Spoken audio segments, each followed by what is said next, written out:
Okay. What episode is this? 13? 13. Ooh. 13? Unlucky Yes. 13, Yes. launching off on April 13th at the 13th Thunder Down. 13th, sorry. Yeah, that sounds good. All All right, of so 13. here we are on episode 13 of Myths and Stories, and we're covering the second part of the Crow story. Yes. As Perfect. as told from the season of The Chosen on, because when we last left Crow, did we cover? We did not cover Chosen. We ended at the season of the hunt, the end of the season of the hunt. Yeah. So to do a quick recap. In my head, I was like, we can just skip over these two. And then Myth was like, no, you moron. And I was like, oh, right, I'm moron. Oh, yeah, right. Things happen. So to do a quick recap, say Aldrin resurrected as Crow, didn't know of his past, but knew that he was not a good person because everyone he met that saw his face kicked the ever-loving shit out of him in horrible, gruesome ways. He was saved from the vacuum of space. His ship malfunctioned. He was saved from this malfunction and having to be revived in space over and over by Spider, or specifically one of Spider's crews. Spider used that to make him essentially an indentured servant, and solidified that relationship by putting a bomb in his ghost, until our Guardian came along with, at the time, believed to be Osiris. Ended up hunting down the Wrathborn of Zebu Arath with Crow and taking Crow himself as our prize from Spider for helping out his business by clearing them out. So at this point in time, as we enter Season of the Chosen, Crow is free of Spider and kind of under the mentorship of Osiris. Osiris has kind of taken him under his wing. He's given him, new clothes that aren't rags, and is kind of directing him on what he should or should not be doing while in the tower, because that's where he is now. Is in the tower. Now we are saying Osiris. Are we holding off the big reveal? I mean, hopefully everyone knows. So yes, Osiris in all of these instances is Savathun in disguise. But as far as Crow and all the other player characters, the player character and other NPCs know at this point in time, it is Osiris. Right. So I'll continue to refer to him that way until such a time that it enters the story that it was Savathun, just so it doesn't get too confusing. Right. Just remember when he does jazz fingers and flicky eyes. That's when he's Savathun. that's when he said that specific moment was when we're like, he's Savathun. So yeah, and say this is going to be a little different format because we don't necessarily just have a lore book that follows these events. Kind of have to hunt around a little bit throughout the quests, as well as some of the descriptions on items and other things. I was going to ask, as well as a lot of the in-game things. Right. Well, and I was going to ask, I didn't go specifically hunting it down, since I know that you quite enjoy the research portion of this. Is a lot of this contained in lore tabs on items? So there is a decent amount that it actually happens within the Challengers Proving quest line, via in-game dialogue and in-game interactions between Crow and various NPCs. Between Crow and various people, there is a decent amount that happens on items, but it's kind of an interesting bit, and I told you this last episode, although I think it was after we were done recording. The Iron Forerunner set from Iron Banner this season covers a lot of the interactions, or a lot of the inter thoughts on the interactions between Crow and Saladin that happened in Season of the Chosen. Yep. So we'll go over those during Season of the Chosen as well, even though we didn't get the items until later, because they're relevant here. Speaking of relevance, not to jump forward a bunch. Mm-hmm. How much of the lore pages for our current Season of the not Season Lost Festival of the Lost event have you been able to collect? So I haven't been able to collect all of them. I've gotten through, I think, like the first line and a half. So I still have a few that I need to go through yet. I do have specifically the lore tab from Headless Horsepower, as well as, let's see, the Headless Horsepower one was the specific one that I was wanting to hopefully include tonight. Yep. So I do have that one, as well as actually a few others that I was not aware of until looking into this more for Season of the Lost. But we go back to Season of the Chosen. Real quick again, now that you said Season of the Lost, you know what still hasn't happened yet? Where the fuck is Sheer Ido? This is true. I mean, we got a long time until the season's done. Where is Queen's Bay? All right. Queen's Wrath, but no, Bay. BEI. Bay. Oh, I thought you said Bane. No, not Bane. This makes much more Bane. sense. Bay. Like May, it's Bay. I got you. I'm picking up what you're putting down. Is it a Y? My wife is trying to correct me, saying it's BEY, but no, it's no. Oh, BAE. Oh, well, shit. I'm wrong on both of these. That's how I always see it. My wife said it was BAE as well, so I am just completely wrong. So, screw me. Okay, back to Season of the Chosen. Well, now that we've got that out of the way. So, Season of the Hunt ends. Season of the Chosen begins, and it's important to give some context for Season of the Chosen in general. And the specific ending to Season of the Hunt was us liberating Crow from the clutches of the spider, right? Like,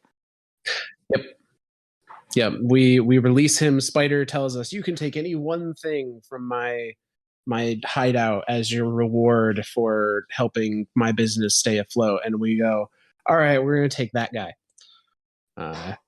And that's essentially how it goes down. And Spider's convinced this is a joke, and he's like, bah, ha, ha, ha, ha. Okay, like, no, really. okay, I see what you did there. That's funny, but no, seriously, what do you want? And you're like, you said anything, and he's like, oh, okay, oh shit.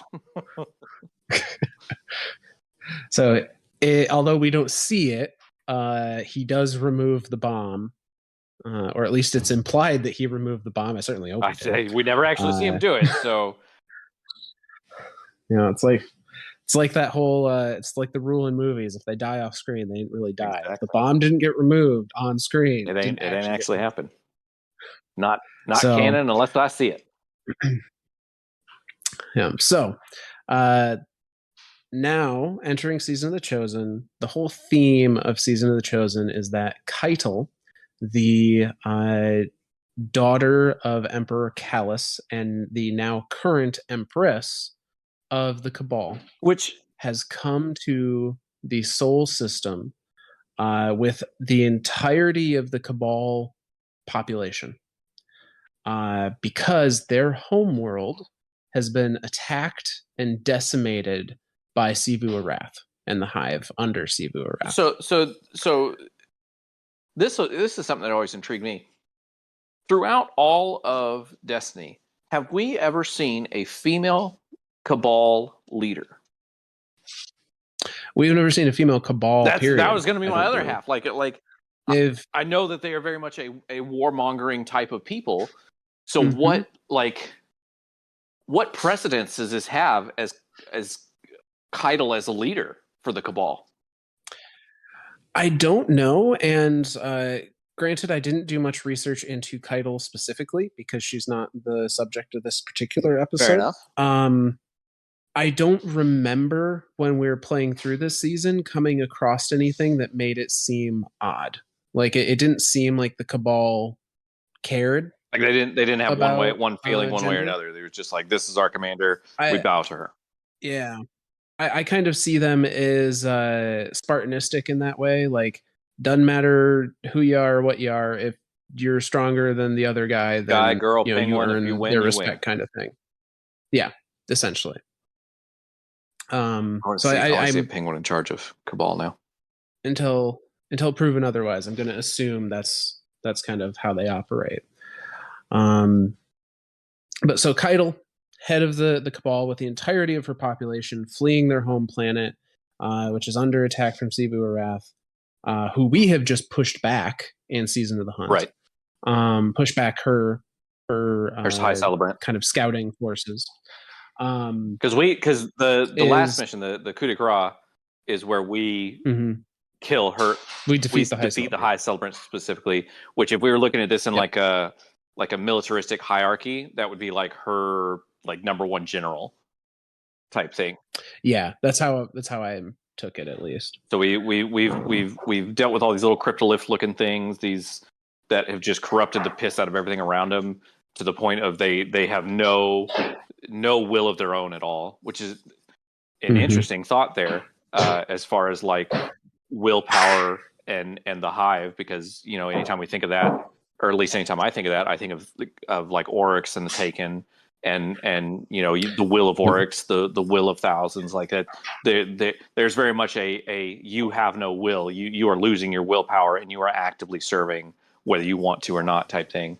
The light gives, the dark takes. Absolutely, and that's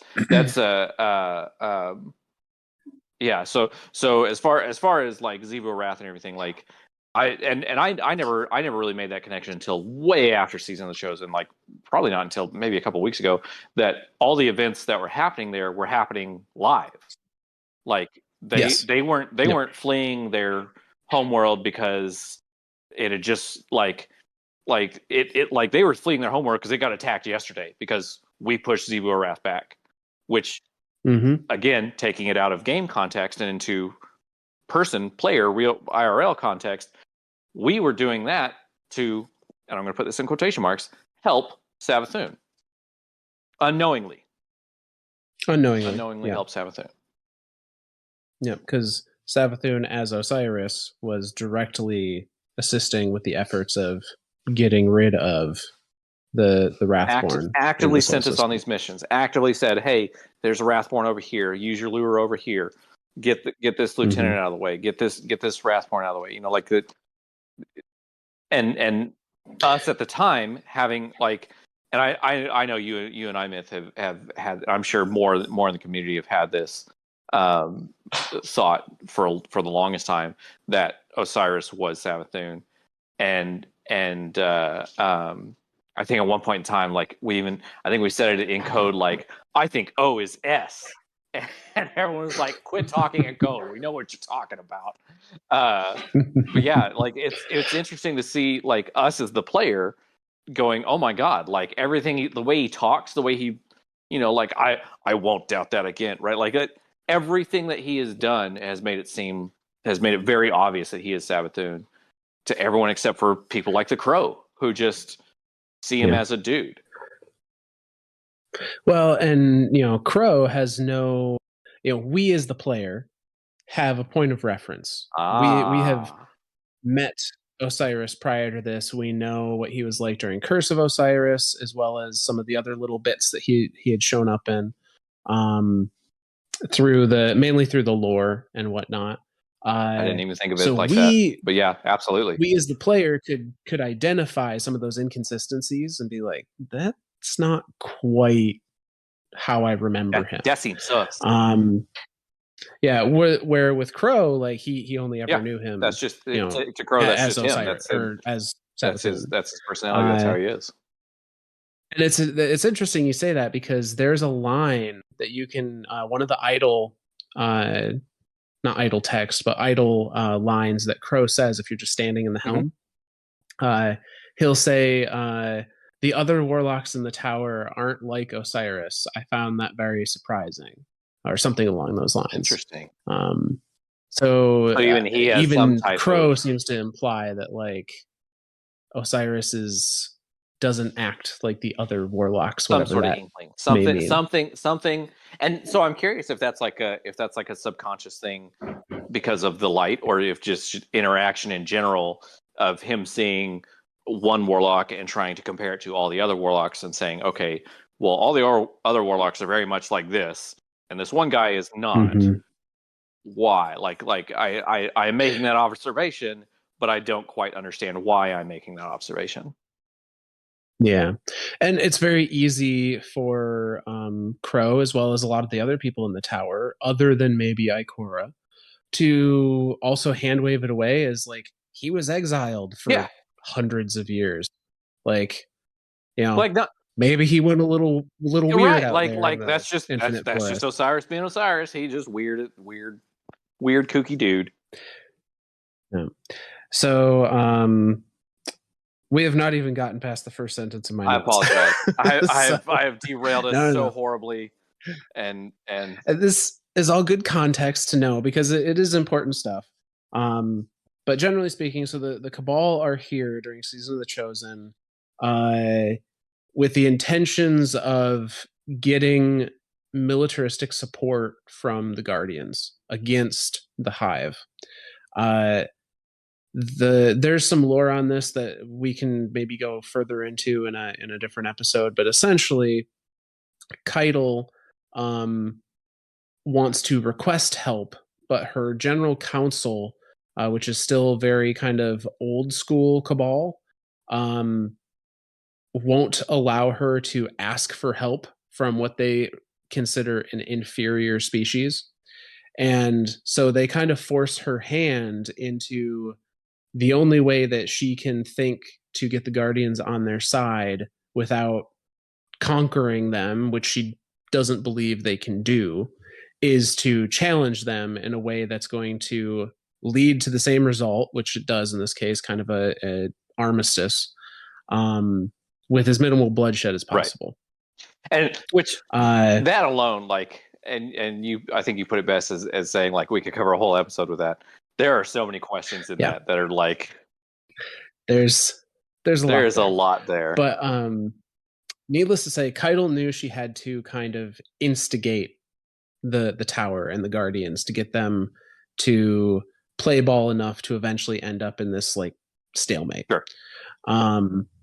And the way she does that, and in order to appease her war council, is she has a meeting with Zavala, and she essentially asks him to hand over for all Guardians of the tower to become subservient to the Cabal.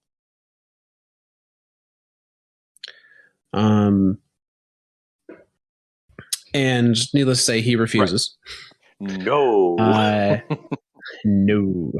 And we end up in this this scenario where Keitel is trying to gather members of her war council, essentially generals, to her army. And we, as the Guardians, in order to destabilize the Cabal leadership as much as possible, are actively going out and killing all of the candidates for this generalcy.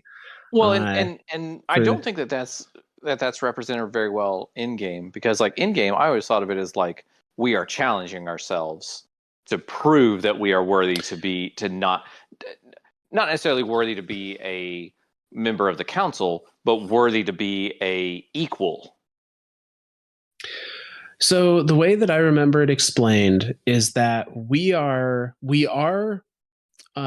finding a candidate for the war council, a candidate to be a general, and we are in Cabal tradition challenging them, saying that you are not worthy of this war council unless you can defeat us. Oh, so it's less of a we are trying to prove ourselves, and more of a we are trying to get the Cabal to prove themselves. Yes. Okay. We are telling the Cabal we don't think you are worthy of this war council. Now, under normal Cabal ritual, whoever wins would become the general. But we as guardians don't give a shit. We're like, nah, that's fine. And so thanks for the offer, we're but no thanks. we're continuously beating them and then just not accepting the seat that we won, essentially. Which to me, I think would create just a huge power vacuum. Well, and that's exactly what it does in a lot of cases. That's if you don't look at it as the story of Destiny as it unfolded in real time, and you look at it as it unfolded in game time. Technically, when you go to a battleground and you beat the general or the candidate there, like in the game universe, that only happens once. That we can play it multiple times because it's a video game, but in the game universe, it only happens once, and that's why more and more of them start popping up, and that's why more and more of them start taking more drastic measures to try and get some sort of leg up on the competition. That makes sense, and that gives us that gives us a video game reason. Battlegrounds, whereas like as a story, for a storytelling perspective, it's like, hey, now this thing has you've bested this one, now this other one wants to best you, so go teach him a lesson type thing. And I don't think all of them are explained in that way, but I think generally speaking, that's how it works. I think you're right. I think that is how it's. So, with all this in mind, that's how Season of the Chosen worked in general.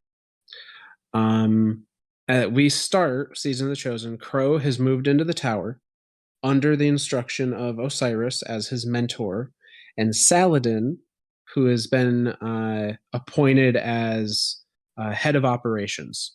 Now, is he actually living in the tower at this point?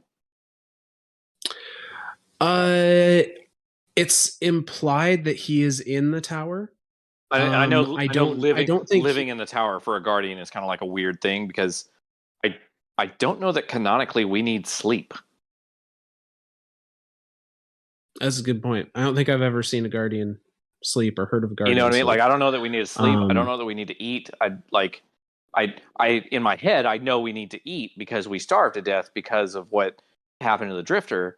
But we don't know canonically what it means for a guardian to not be in guardian mode. Well, there's reference of Saint and Osiris living together, of them having a quarters in the tower. So maybe and Zavala as well had quarters, had a family at one point in the tower. Nah, Zavala's always just had his office. Zavala's family is his work. How dare you bring his work? We'll that's a whole nother thing. That's number 87. No.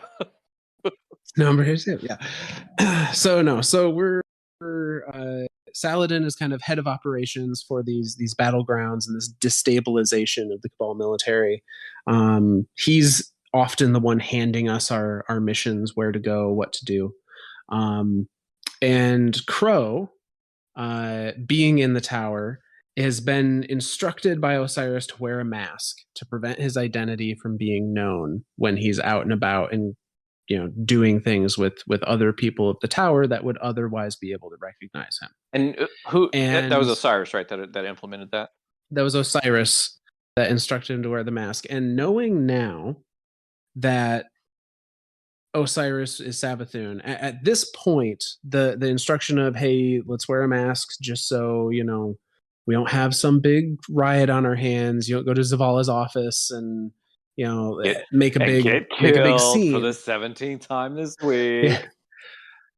Now, that made a lot of sense at the time, and it still does to a point. However, knowing that this is all Savathun telling him to wear this mask, part of me wonders if it's not also on some psychological level Savathun trying to already build distrust between Crow and the other Vanguard members. Ooh. And make it seem like Osiris is the only one he can actually trust. Like Osiris is the only one that knows who you are behind the mask and is okay with it. Yeah. I guess I've never looked at it from that thought of that perspective either. Yeah, I it's one of those things that it could go both ways. Like I can see the practicality of it, and I did see the practicality of it when it was happening in game. But knowing what we know now, looking back on it, it makes me wonder: like, was this Savathun doing some psychological manipulation here, and being, you can't trust anyone with your face other than me? I think so. I absolutely think so now. Like looking at it with this perspective of like that is Savathun, because we know that Savathun is the I have a hard time calling her a hive god, because she isn't a hive god, right? Like she is just the hive sister. She's referred to as the god of trickery. Is she? The god of cunning? Yeah. Well, okay. So was Oryx referred to as the god of knowledge? No, but he was referred to as a hive god. Hive god. Okay. Yes. I don't think he was ever referred to as the god of knowledge. I don't know that they're ever referred to by their worm's desires. Right. But he was referred to as, the god of the hive. Which to me, on the one hand, it's poor Zebu Arath, right? Like, like she's just shit. She's just like, that poor. I don't know. We'll see. That's true. See. Zebu Arath, we haven't had anything this season like that as far as like and I put this in quotations, interaction we've had with her. All we've done is her celebrate stuff and the Wrathborn stuff and yeah. And outside of that, I mean, you got her Zebu Arath, presumably herself and her main fleet, did destroy and drive out a very militaristic race of people. That's true. Since they are directly responsible for the Cabal, like that's yeah. So presumably she's got enough power to resist the entire population of the Cabal. That's interesting to think of it that way. So I don't know. We may be a little more. We may be in for a surprise when she actually makes a full-fledged appearance at some point. She may be more powerful than we're giving her. Or it could be another Quria. Yeah. Which I understand. You can't make every notable enemy in the lore like a raid boss, right? But I don't know. I don't know what they could have done, but Quria felt a little lackluster in the fight. I agree. Like especially for how much Quria has been played up throughout. I mean, Quria has been around since before Crota. Like that's that Quria has been like this big like. Quria is the one Vex that learned how to do the Taken, which is a paracausal ability. And that in itself is like overly crazy. Like that is genuinely a crazy thing. And insanely powerful. And for us to have just kind of been like, oh yeah, she's just a side mission. Which again, thinking of it from the video game side of it, I get it. Like as a developer and telling a story, you want a general player to have some sort of interaction with this big bad baddie and be like, oh my god, I defeated a god. Like you want them to feel like they have just defeated a god. But at the same time, like, can we get just a little bit more dramatic with it? Can we, please? I know. I would have loved a cutscene or something there to cap it off. But I digress. That's a different season. We're not there yet. So we've got our band of our band of untouchables warriors here. What are the three of them? You have a guy that's been disgraced from the tower at least once and been thrown out of the tower, been kicked out of the tower for being a crazy person. Name of Osiris. You have an undead Prince of the Reef who went crazy and is now a guardian. because Lord knows that won't create any problems. And then you have Saladin, the last of the Iron Lords, the last of the warlord era, militaristic crazy guys. Well, I can't say the last of, because obviously we still have Shax. Not the last of. Definitely the last of the Iron Lords. Right, last of the Iron Lords, but not the last of the Risen era warlord. Yeah, there's a few of those still around, namely Shax. Shax, Drifter. Oh, that's right, Drifter. Ephrodite, although she's a pacifist. Does she exist still? Zavala to a point. Well, she did take up arms in the Red War. We have not seen her since then. Interesting.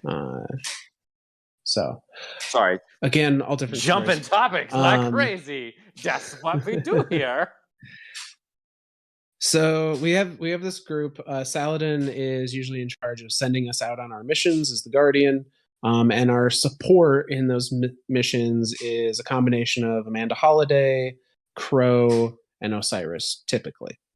And when I say support, I mean other voices on the comms, really. Supposedly they're doing things, but we never actually see come on. Their name tag says participant. They took home a trophy. They did. But needless to say, they took home a trophy just like everyone else. That's so bad. But I'll allow it because I like it. The in-game job, the in-universe job they're given, is that Crow is working with Osiris, scouting out the battlegrounds of the Cabal. And in particular, this becomes very, very important when we come across a candidate that we fight, that we fight in the proving grounds or in the battlegrounds on Nessus, called Ixal the Far-Reaching, who is a scion. I was curious as if to all the... And this is my curiosity of this peaked more during the Festival of the Lost with the naming of enemies. But I was curious if all of these entities that we had come across in the battlegrounds, or even the proving, because like the proving grounds strike, there are multiple named things because there's an achievement for killing all of them. What's the significance in all of those? So I don't know that all of them have significance. I think some of them are just named enemies to be named enemies. I did not look into the stories of each of those. Ixal in particular is important, though, for two reasons. A, because of what Ixal was doing when we, so unceremoniously caved their head in.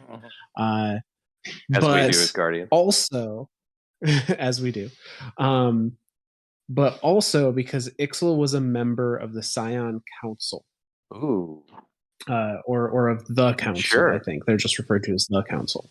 And the Council is, as far as we know, made up of Scions or predominantly Scions.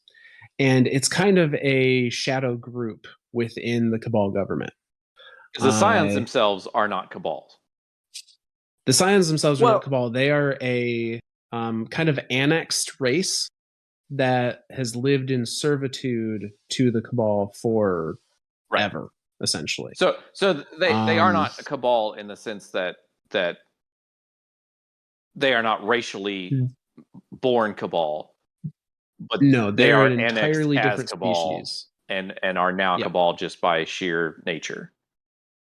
Yes. The Cabal, if I'm remembering correctly, the Cabal essentially, some of their galactic conquests, invaded and colonized their homeworld and enslaved them, essentially. Interesting. And it happened so many generations ago at the point in time that we are at the game that they are just part of Cabal society now. And do they? But I know I am so sorry tonight because we are bringing up so many more. I don't want to say more interesting things than the Crow, because obviously the Crow is a very interesting subject. But like I've always been intrigued with all these different layers of cabal and like, you know, what does it mean to be a scion, and why does a scion just actively accept being who they are? You know, like why do they accept being subjugated and stuff like that? But it, I will leave those for another episode. I promise. We'll do a cabal episode or something. For now. Say, I do think it'd be good to do an episode on each of the races, just to give a general history. But yeah, so in this case, Ixal, the far-reaching, is a particularly important character because of what they were doing on Nessus when we interrupted them. So Crow investigates after we have already come and gone through Nessus and defeated Ixal, and finds something a bit alarming. That Ixal had tapped into the Vex prediction engines that existed on Nessus, and was running simulations to try to discover a route of guaranteed victory for the Cabal over the Guardians, over the Tower. And one of those, I should say one of the predictions, one of the common themes of many of those predictions, many of those simulated futures where the Cabal wins, was the lack of Zavala. Interesting. And so, okay, so again, trying not to derail. Is this the same? Is this the same prediction engine as the Insight Terminus with Oxot and Oxa and Imsung 12? Presumably, yes, or very similar. Because it's, I don't think the same exact location, but pretty close to. Okay.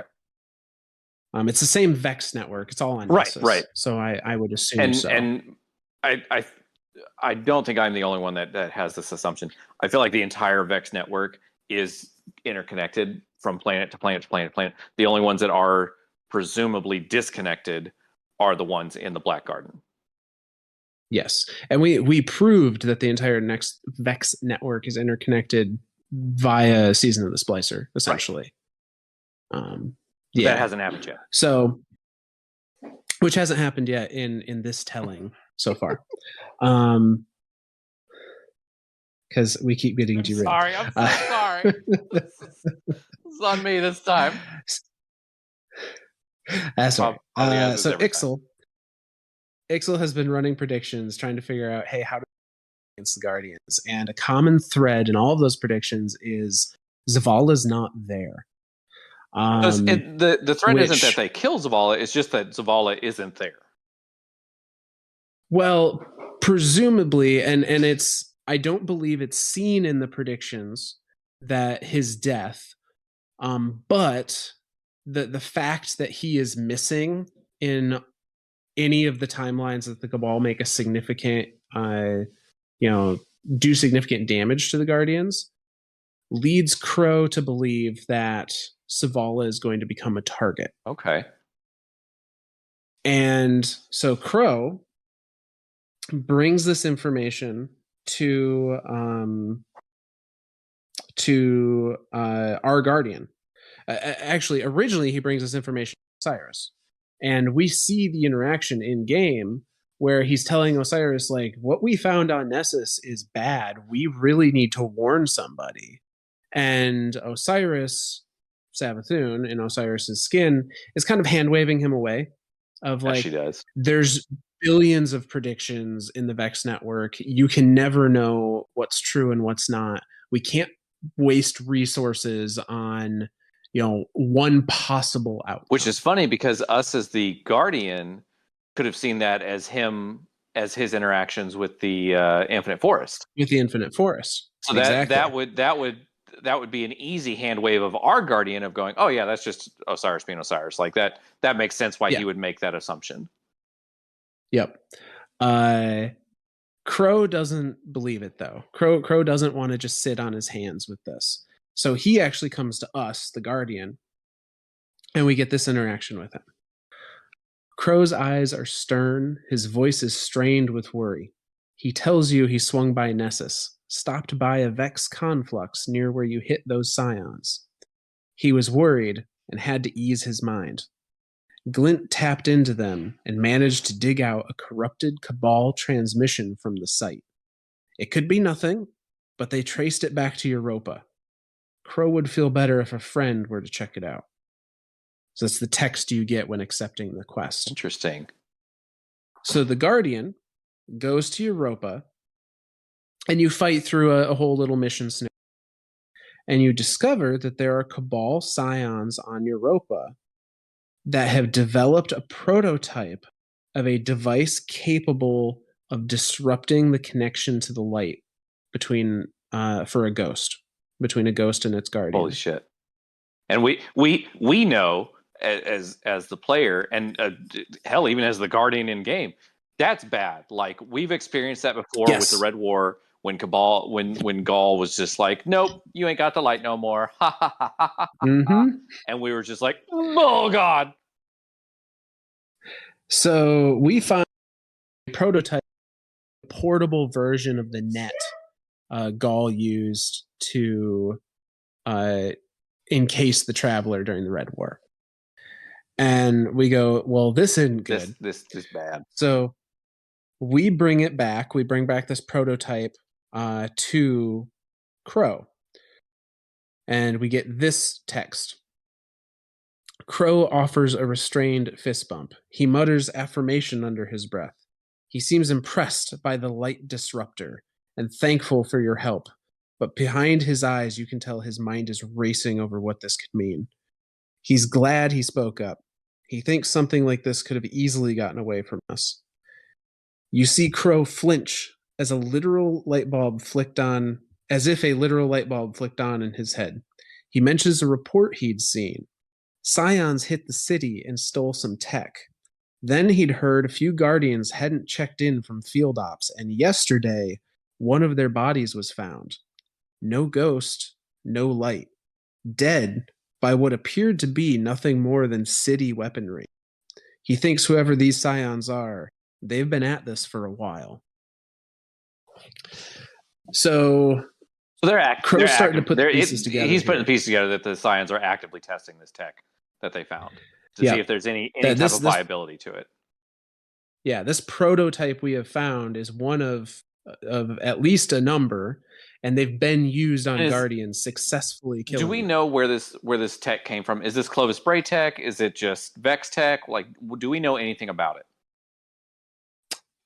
I can only assume it's Cabal-born tech, because it's based off of. I believe it states somewhere in the quest. I don't have it in front of me, but I believe it's based off of the technology that Gaul used, directly used off of the. Okay. And I don't believe he got that from anywhere. I think that was something that they created themselves. Okay. And we got to remember the scions are ridiculously smart, right? For being able to interface with Vex technology directly, like a Vex prediction engine, and make it do what they want. Not even that, like they are psychically they are insanely powerful psychically. They were able to adjust. I say adjust. They were able to change the orbit of Phobos and bring it closer to Mars. Yeah. So I mean, scions are no joke. Genuinely powerful beings, and which kind of blows my mind in the sense, again, trying not to derail, but the fact that they could be subjugated by another race, like.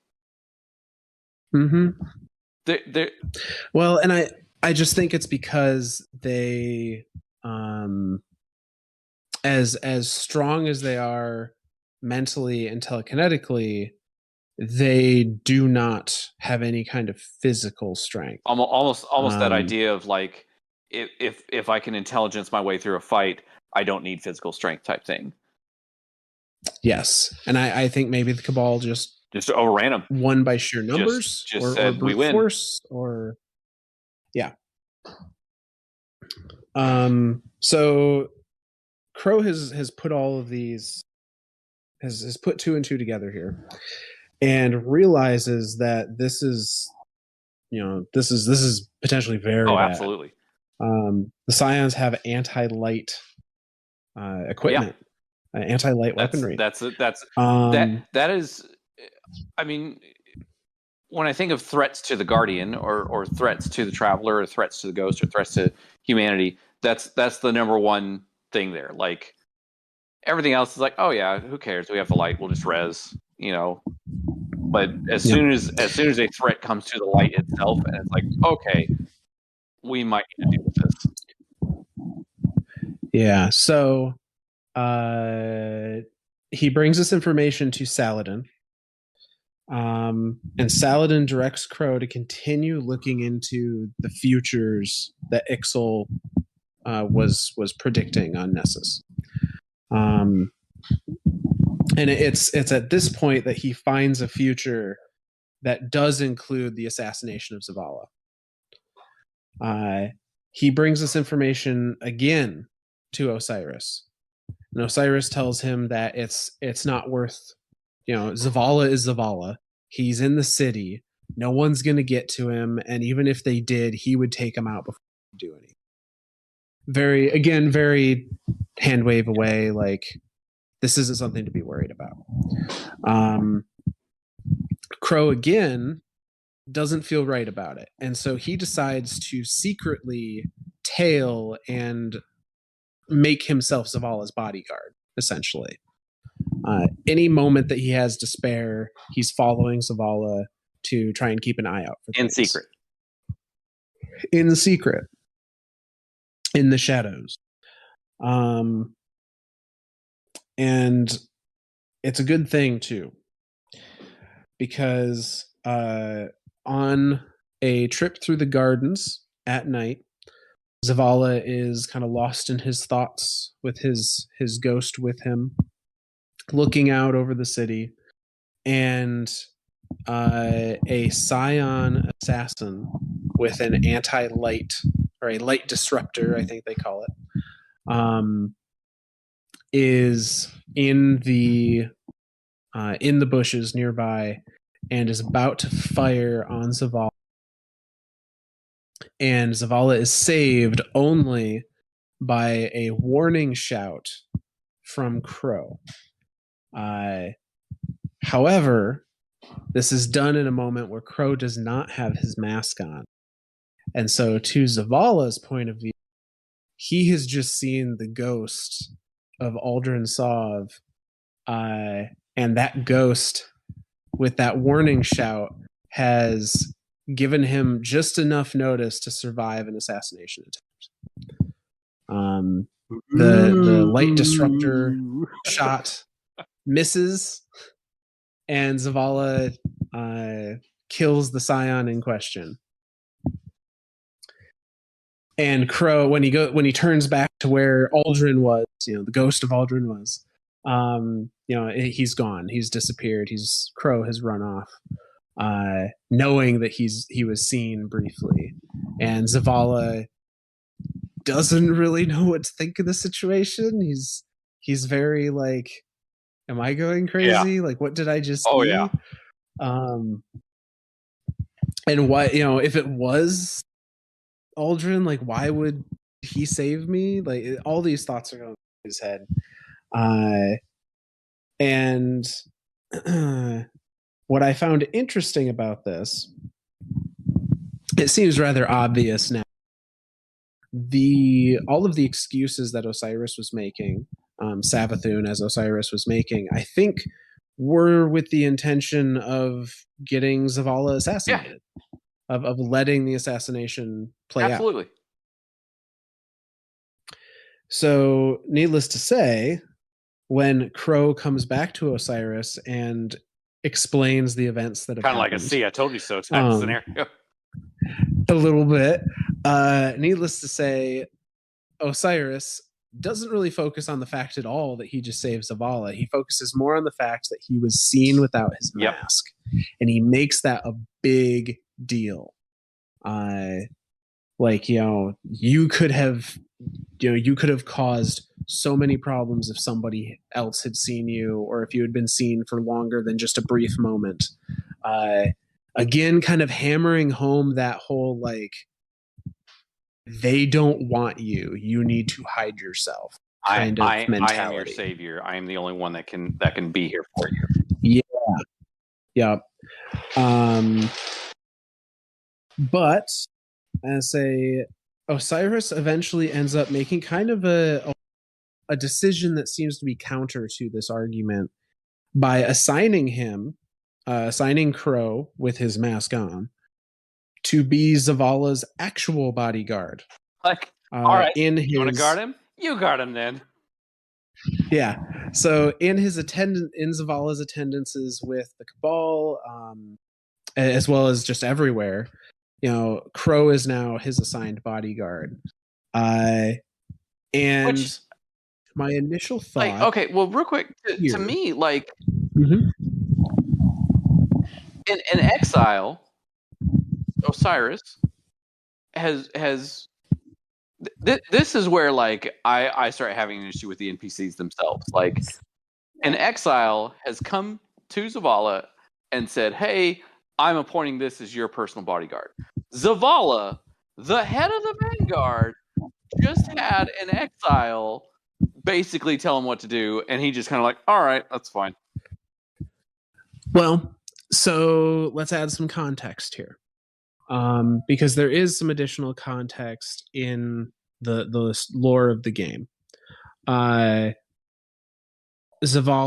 and Ikora and everyone are operating under the assumption that this is an Osiris that has lost Sagira and is seeking purpose in his jobs that he's been given as part of this campaign. No longer being connected to the light. He's got to try to find something that he's trying to find something to hold something on other to. than my name text as participant. Yes. they're also, we as the player viewing this as Osiris or Osiris acting weird at this point. But the NPCs of the game in the game universe are seeing this as the previous Warlock Vanguard who has hundreds, if not thousands of years of experience. Because of all this time in the forest. Yep. Who is trusted implicitly by Saint 14 and is the lover of Saint 14. Right. Like, he has a lot of credentials to back it up. Sure. And I could see from Zavala's point of view, part of it being, okay, I'll humor you, this extra, protection, especially in light of an assassination attempt. Like, maybe it makes sense to have a little extra protection. Sure. And also seeing this as a, like, this very veteran light bearer or used to be light bearer is advising me that I should have someone to watch my back. Do we know the I know it's hard to say, what's the age of whatever. Do we know if Zavala has been, well, yeah, because he helped build the city. He had to have been around. He helped build the city. Zavala was Saladin's first and only apprentice. So he has been around pre-city during the time of the Iron Lords. Good hot second. Yep.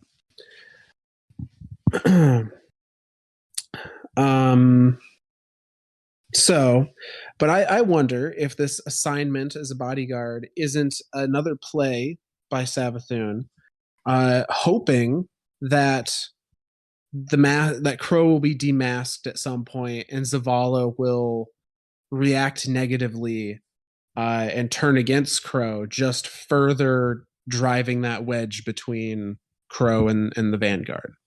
That's an interesting way to think of it too. Like what is Savathun's game in all this? Like, I still don't think we have a true understanding of what her game is. Not 100%. Just because she is the queen of fuckery. Yes. Sorry. Yes. Fuckery. Slap that on the tombstone. I am the queen of tomfuckery. I want that to be canon now. Like just Sounds canon to me. Savathun. We'll see what the Witchblade lore says. I like that. So needless to say, as Zavala's bodyguard, he goes with Zavala to the meeting with Keitel to establish an armistice with the Cabal. By this point, we as the Guardian have pretty much knocked down every challenger. Yes, that has come up to say, I will be on the War Council. I will be the personal advisor to Keitel, and Yep. now it's to a point of like, okay, now we need to just have an actual. What would you call it? I use the word armistice, and I like that definition of it. Is this what we're looking at it as? Like just kind of like a general ceasefire?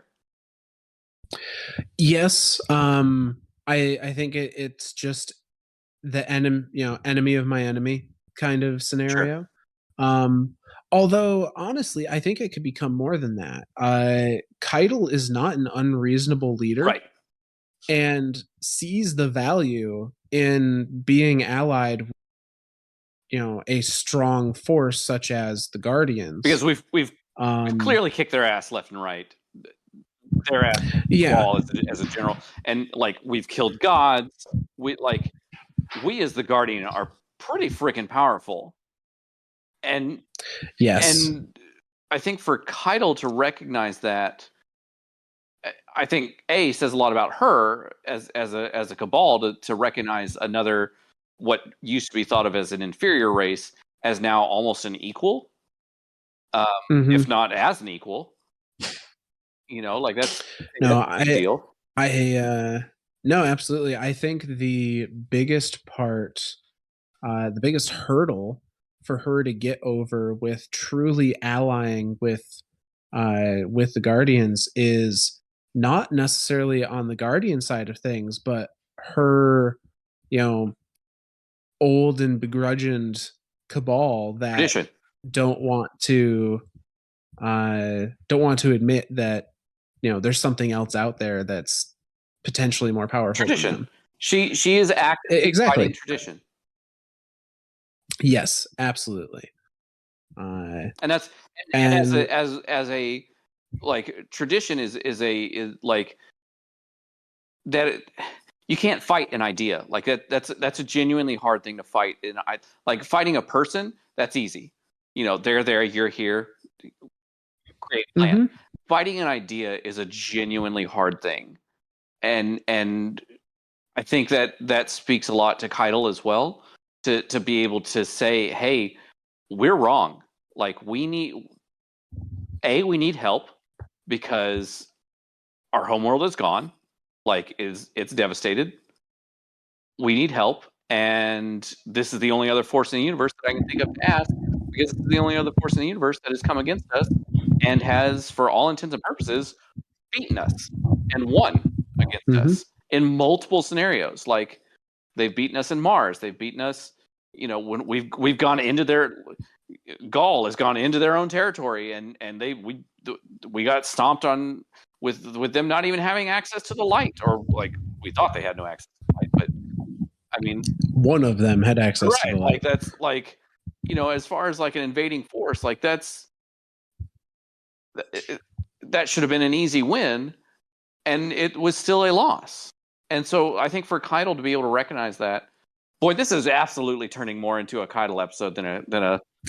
That's on me, because I'm super fascinated with this now. Like I knew all these little nuances were there, but like when you play it as the active season, you or as the active game, even like you miss so much. Like you're playing the game to play the game, and like you get all these little things, these little instances of like, oh my god, did he just say that? And you freak out, but then when you can go back and reflect on it like this, like there's so much more to it.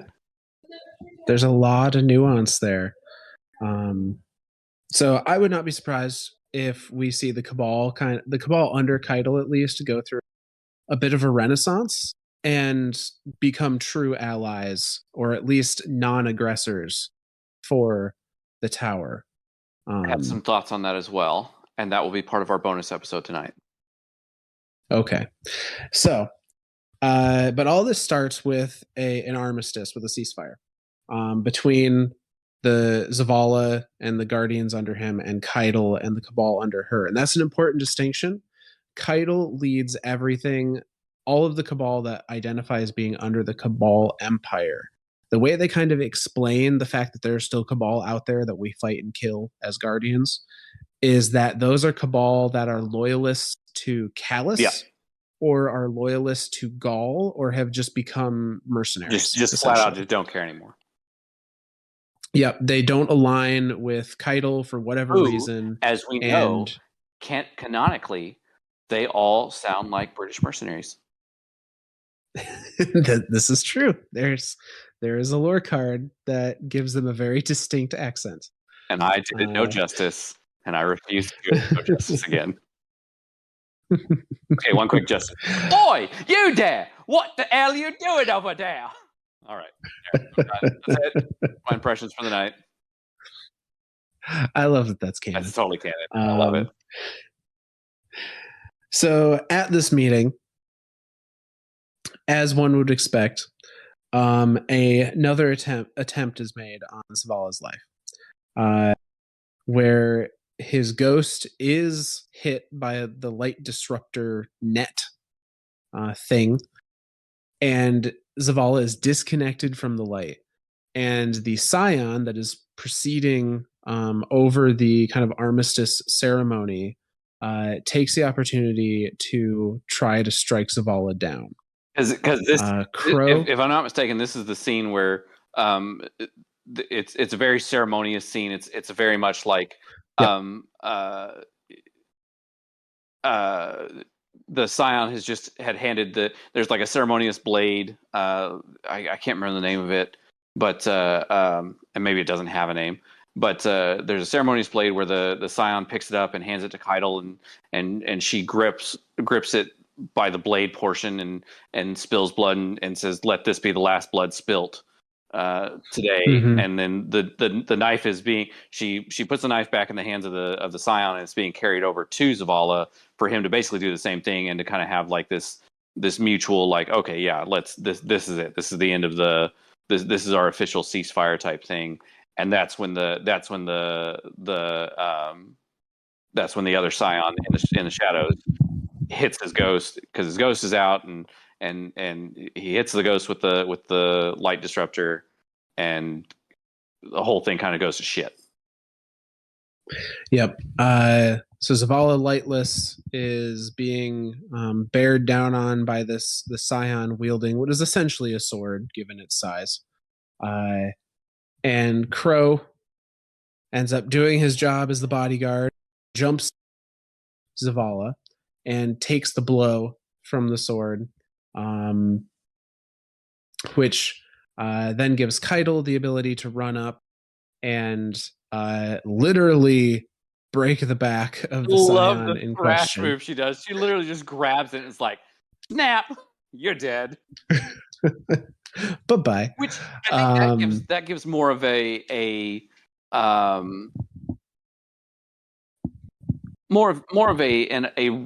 realistic idea of how they were able to overthrow an entire like subjugate an entire species of scions into their control. Like if they are literally just that, I don't want to call them that weak, but if they are that physically not strong, like that's like okay compared to the Cabal, right. yeah. So yeah, the scion that was in the shadow shot the light disruptor, escapes. Keitel, essentially pleads her case that this was not me. This was not something I wanted done. I will find who did this, and we will, rout them out. The group that did this in this case is that Scion Council I was speaking about. that shadow group within the Cabal government. And this this is all completely just Scions acting on their own, right? Like this. Do we know anything about this shadow group other than they're just are they trying to create a coup? What is their ultimate goal? Do we know? We can probably infer. I don't have a lot of the information about the council in front of me. I do know there is info out there, though. Okay. So there's definitely more to them than what we have told thus far, including potentially their motivation. And thus began the derailing of every single. Okay, I think generally speaking about the Cabal to a minimum, because I truly I used to think that I've always tried to figure out there's always anytime I've played a bad guy, anytime I've played a video game, there's always been a bad guy race that I've always identified with, and for the longest time it was the Taken, just because they are just genuinely freaky things. They are freaky things. You identify with freaky things? Maybe that probably says something about me, but I don't even care now. But that is now canon that I identify with freaky things. But no, I always identified with the Taken because that was what got me into playing. That was what truly got me into Destiny. I started with the Taken King and all that, and so it was my first type of enemy that was oh my god, this is freaky. I've got to deal with this. This is everything else is just oh okay, yeah, that's a Fallen, that's a Cabal, that's a Vec. Who cares? And it's weird too because everyone always asks me since I love time travel stuff, and so why didn't I identify with the Vex? And from an engineering standpoint and electronic standpoint, everything about the Vex should intrigue me, but it doesn't. There's something about the Taken that always has. I feel like the Vex are a little too alien. Yeah, they're a little they're so far removed from our normal concepts that it's hard to get a grasp on them, right? Which to some people makes them more interesting, and to others makes it harder to get into their whole thing. But now the more I learn about the Cabal and the Scions, I want to know more about the Scions. What the hell happened to them? What?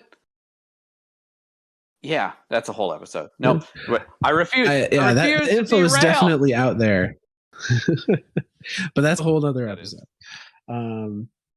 So essentially, Crow saves Zavala. Crow, removes the netting from Zavala's ghost. Zavala is restored in the light. All is well, except, as luck would have it, that sword blow cleaved Crow's mask right in half and off his face.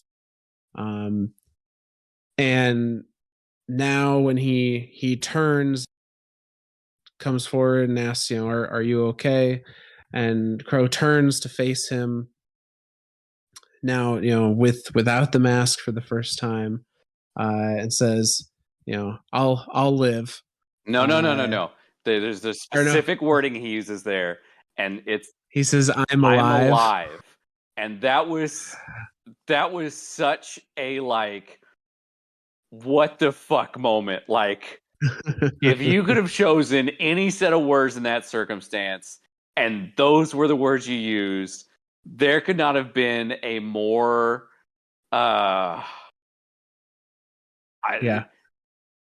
double meaning, I guess, to the Bungie staff and Bungie writers of God, you big, brilliant, beautiful bastards. I love all of you now.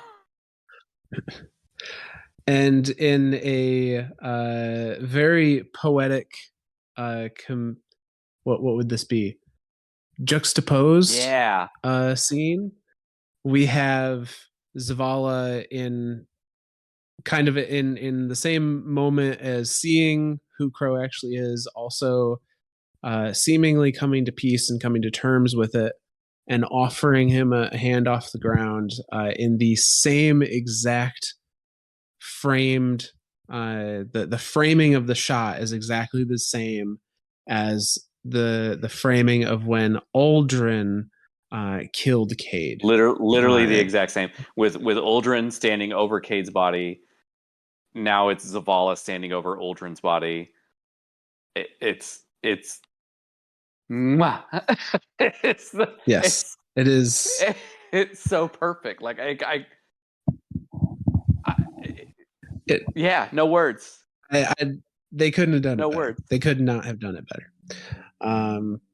So we get a little bit of information, a little interaction with Crow after this scene, back at the helm, after the ceasefire has been ratified and things are starting to return to normal. We get this information from the quest text. Despite an initial unease, Crow seems pleased with Zavala's acceptance of him and his redeployment. He expresses that he feels a personal responsibility to track down any of the Scion actors that remain at large. He chuckles, looking at his broken mask. He mumbles something about a vendetta, wry smile on his face. Crow wishes you the best, thanks you for all you've done for him, for the many doors you've opened and the life you, Osiris, and Glint showed him he could have. He's confident you'll see each other soon. And it's important to note here, Zavala, who actively knows who he is, literally everyone in the universe knows who this person is, or at least who he was. That's who he was. That's a better way to put it right now, is because, as we've discussed before, once you rise as a ghost, like all your memories are gone, and the core driving force of who you are is still there, but the person is gone. Like all I don't want to say all personalities of that former person is gone, because like there's still some subtle nuances here and there. No. Yeah. But it's very much like you are another being now. Like you are no longer that person. And so Zavala never reveals to him who he is. No, nobody does. Like up till this point, nobody has revealed to him who he is. Like it is very much a secret to him. He knows he must have done something bad only because of the interactions that other light bearers have had with him. Yep, and that's all the info he has. We know he wants to get with Amanda. Yep. But who doesn't? Because let's face it, she is literally the most badass human being in the entire Destiny universe. Fight me on this. So I have a theory for Amanda that we can save for this episode. We have more bonus content. All the bonus. Wait, OnlyFans bonus content? It is not that kind of bonus. No. There's a subreddit for that, I'm sure. Definitely a subreddit for that, and we will stay away from that for now. For now. Yes. But so this is technically the end of the Season of the Chosen quest content, and the end of Season of the Chosen as far as it involves Crow. Pretty much, yeah. Like I remember that happening at like week 7 or 8, which is usually about the time where Bungie is like, okay, we've revealed a story to you for this season.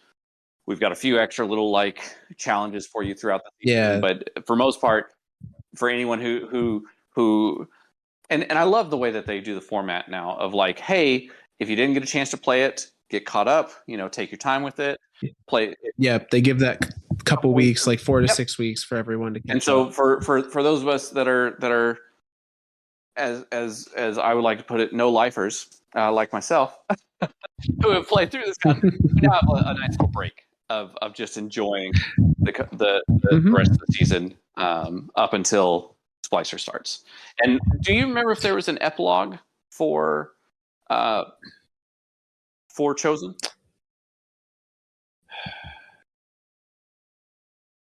Not that I recall. I don't think there was, because I don't think there was. I think either. The epilogue for Season of the Hunt was the whole like, hey, I want him. Okay, get the hell out of my hovel. Yeah, essentially. And because I remember that happening pretty late in the season, but I also look at that as the season that launched with the expansion. And so any of those seasons, I know are going to be slightly, I don't want to say lesser, because that makes it sound like nobody put effort into the season of especially on the development team of Bungie side. Yeah, they didn't have as many resources dedicated. Right. I think that's more what it is. I think it is more of a the expansion is the big new shiny, and that's what they want people to to recognize and see and play and do and have fun with, and then they know that there's a season to go along with it, but a majority of players are going to be involved with the expansion over the season. So that for it being a I'm going to put this in quotations because I don't think of it as this way, but for it to be a lesser season didn't surprise me. And then for the Cabal season was one that, like, at the time I was like, why the hell are we doing? But then now knowing, like, I don't know why I didn't see this at the time, that like Zevo Wrath was actively attacking him. Now I fully understand why that season was happening. Mm-hmm. So although this is the end of the season as we knew it at the time, like I was saying before, there are some item descriptions that fit in at this point in the season that I wanted to read off, that give some really interesting insight into the interactions between Crow and Saladin specifically, as well as kind of Saladin's headspace. Okay. Because, you know, we didn't touch on it, but during the season, during the battleground fights, there's little you know, interactions between Crow and Saladin, or Osiris and Saladin, or Crow and Amanda, or any combination of NPCs. And Crow and Saladin very much do not get along. It's very much implied Saladin's kind of the grizzled, the only good Cabal is a dead Cabal. And Crow is much more compassionate, is much more like, what are, you know, how would we feel if we were in their shoes, kind of you know, dialogues. And at first glance from those interactions, it seems like, you know, Saladin just kind of comes off as an ass. But there's a little more to it than that. And we see this in the Iron Forerunner set.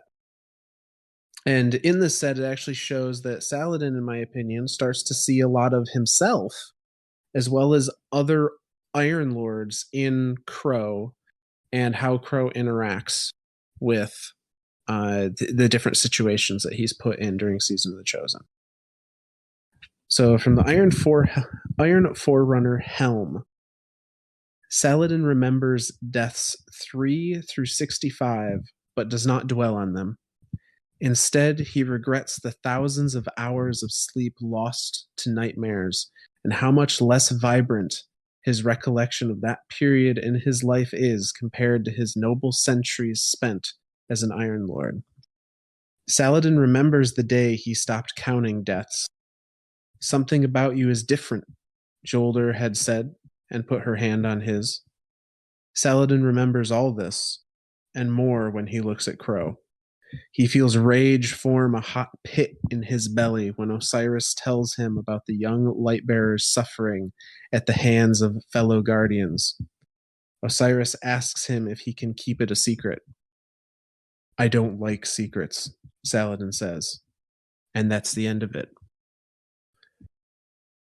So this is the Iron Forerunner Helm, and it's kind of Saladin reminiscing on all of his own hardships, and when he kind of reached the point of apathy towards his own death. It just that to me is such a powerful,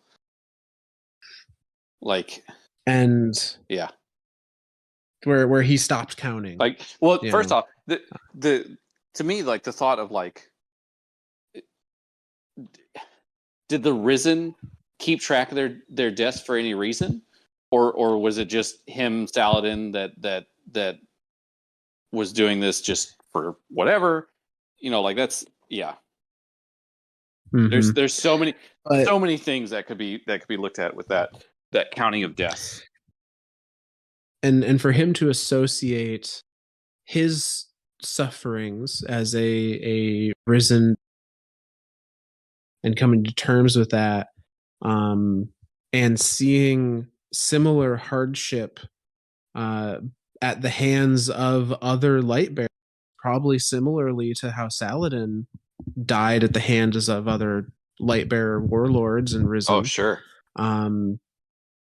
In Crow and Crow's, interactions with other guardians previous to this.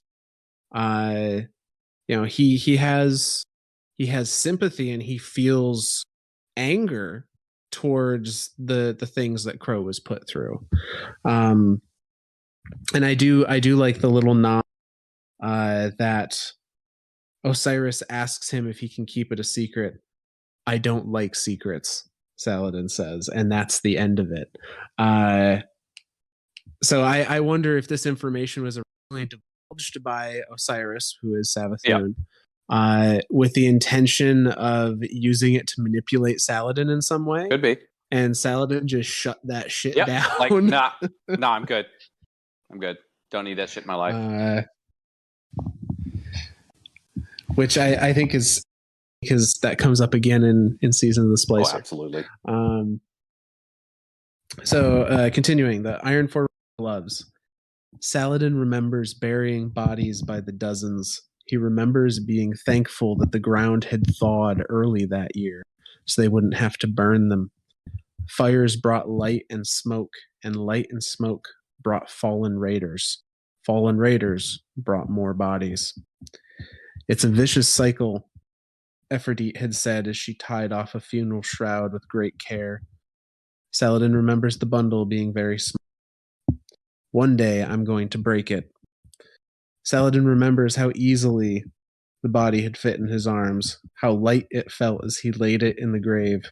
He remembers with shame, pretending not to hear Ephrodite's words so that he wouldn't have to respond to them. He remembers not having anything kind to say. Saladin remembers this and more whenever Crow talks back to him.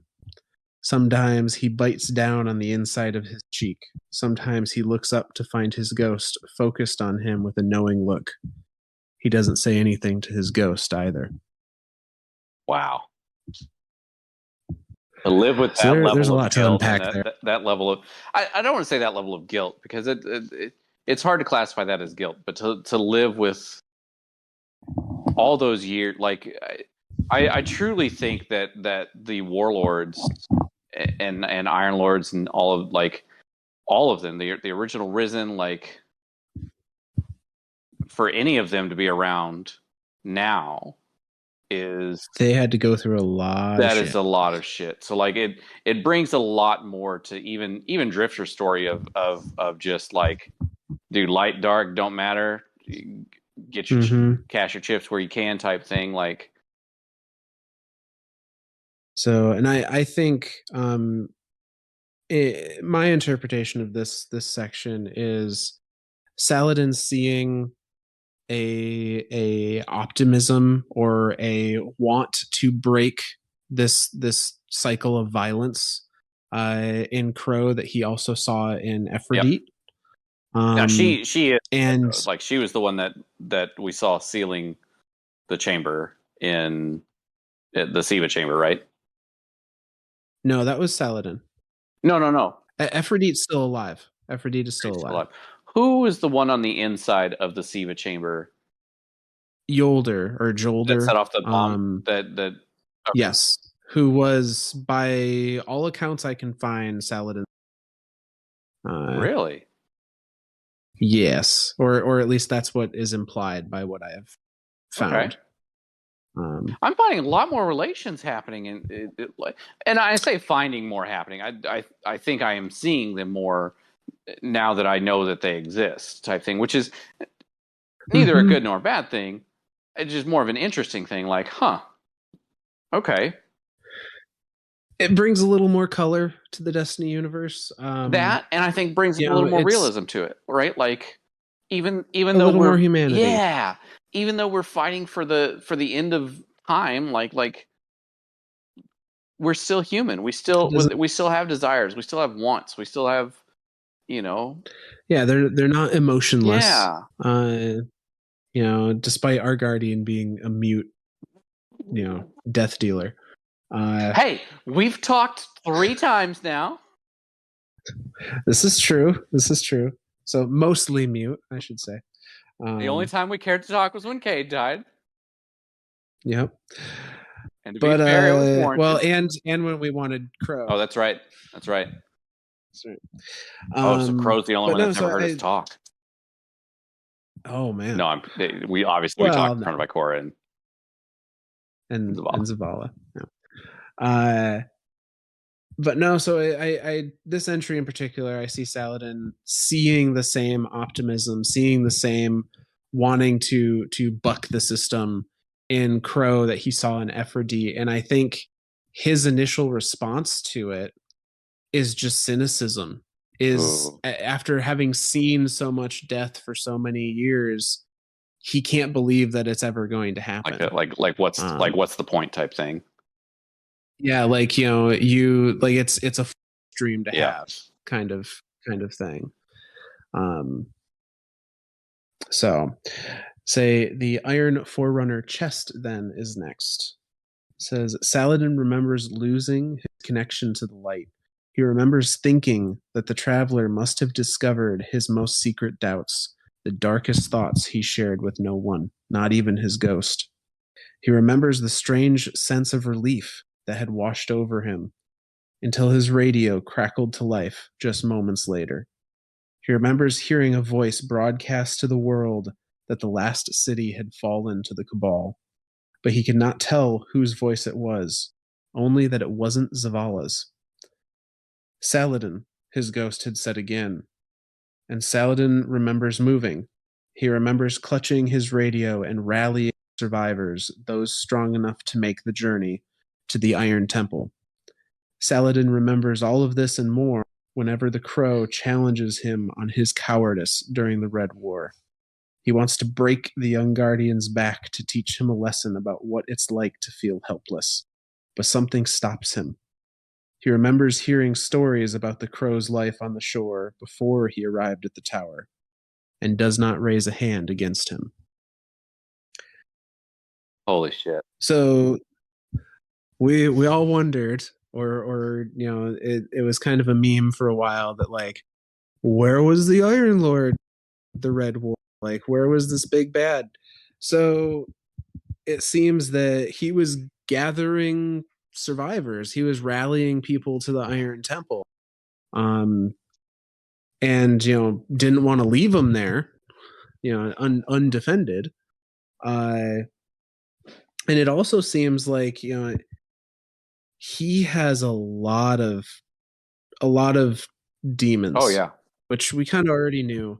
But the fact that his initial thought when he lost his connection to the light was that the traveler had discovered his inner thoughts and deemed him unworthy, and that he was relieved about that.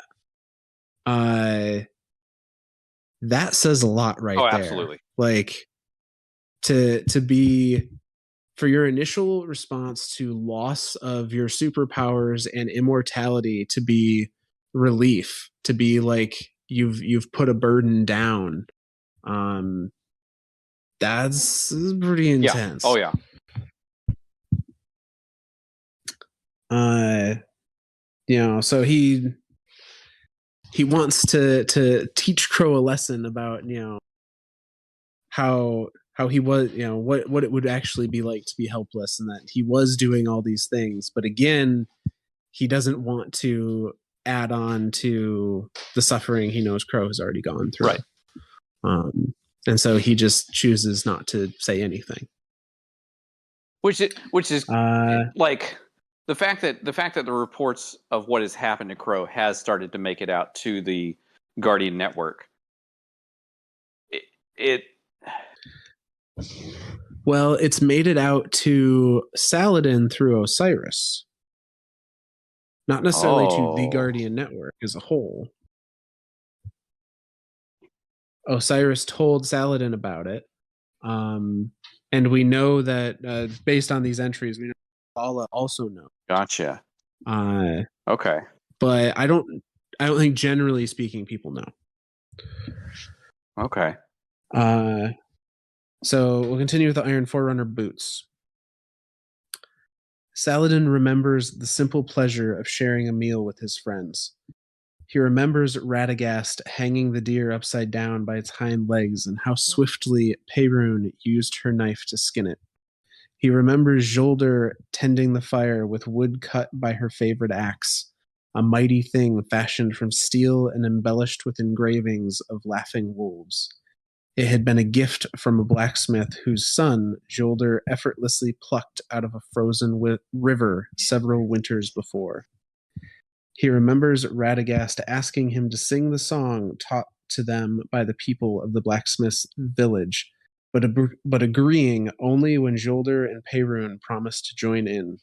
Their voices rose like wolves in the night and were so raw by morning that none of them could speak. Saladin remembers all of this and more when Zavala tells him Amanda has taken the crow out to drink in the city streets. He wonders what song they'll sing, if it's anything like the one he's heard everyone humming lately, even though he hasn't tried it himself. Yeah. God damn it. Uh-oh. Oh, you broke up for just a bit. Sorry, there. I just the song that everyone's singing. Uh-huh. God damn it.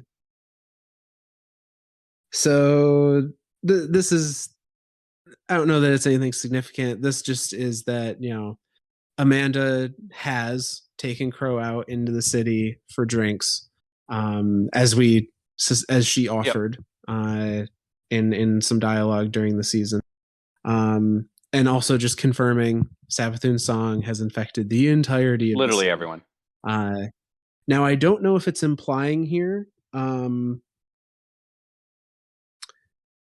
that Saladin is not infected yet, because it says if it's anything like the one he's heard everyone humming lately, even though he hasn't tried it himself. Now, if I recall, I believe just hearing the song is all that it takes. Interesting. Now, even if you haven't sung it yourself. Okay, so there is one thing. We know that when Zavala or Shax, when Shax has interaction with it, it is very much that it is sung to him and he starts singing it back. Yes. So that could be it needs to be both kind of thing. It might need to be a two-way street. Like, now, again, we also look at things like the deicide shotgun, where it's literally embedded in the code of the city. Like, it and how else could it have been? Like, it's the thought of, does Savathun herself have to start the song, or can it just be heard and therefore then repeated, and now therefore it is a perpetual motion type thing? Like, once it starts, it cannot stop. I am of the mindset, and it's actually because of a lore piece I found as I was doing research for this episode. I don't know if I've included that particular lore piece here or not, because I don't think it was relevant to Crow specifically. But Mithrax mentions that now that after the season of the Splicer, after the endless, that the general sense of paranoia and distrust that was happening within the city during the Endless Night has kind of dissipated. So that makes me wonder, was it the fact that everyone knew Savathun's song and was seemingly actively humming it and singing it and whatnot, giving her that little bit of control, the crowd psyche, leaning them more towards paranoia and distrust, or is it just everyone was starved of sunlight, and that all are symptoms of being starved of sunlight? Well, and we can see that as evidence of the pandemic. Lots of people are having genuine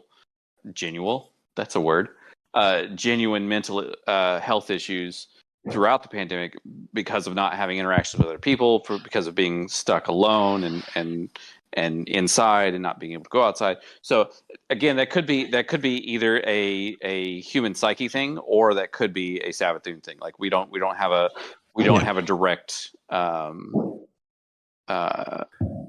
We don't have we can't say definitively one way or another. Yeah, we can guess, but that's Yep. about it. So finish up here with the Iron Forerunner class item. This one lends maybe some hope for the future of Crow and Saladin maybe getting along. So Saladin remembers the first time he met Zavala. He remembers thinking that the Awoken had regal bearing like the stags he had once hunted on the steppes. His shoulders were broad and his chin held high. When he moved, he did so with strength and purposeful deliberation of someone with the power to determine his own place in the world. He yawned. You'll never have a son, his ghost had said, but it is not too late for you to take an apprentice. Saladin remembers their sparring matches. He remembers how Zavala always got back on his feet no matter how many times Saladin put him down.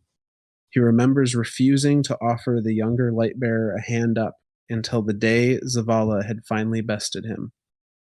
Saladin remembers all of this and more when his former apprentice calls him into his office and tells him about the face behind the crow's mask.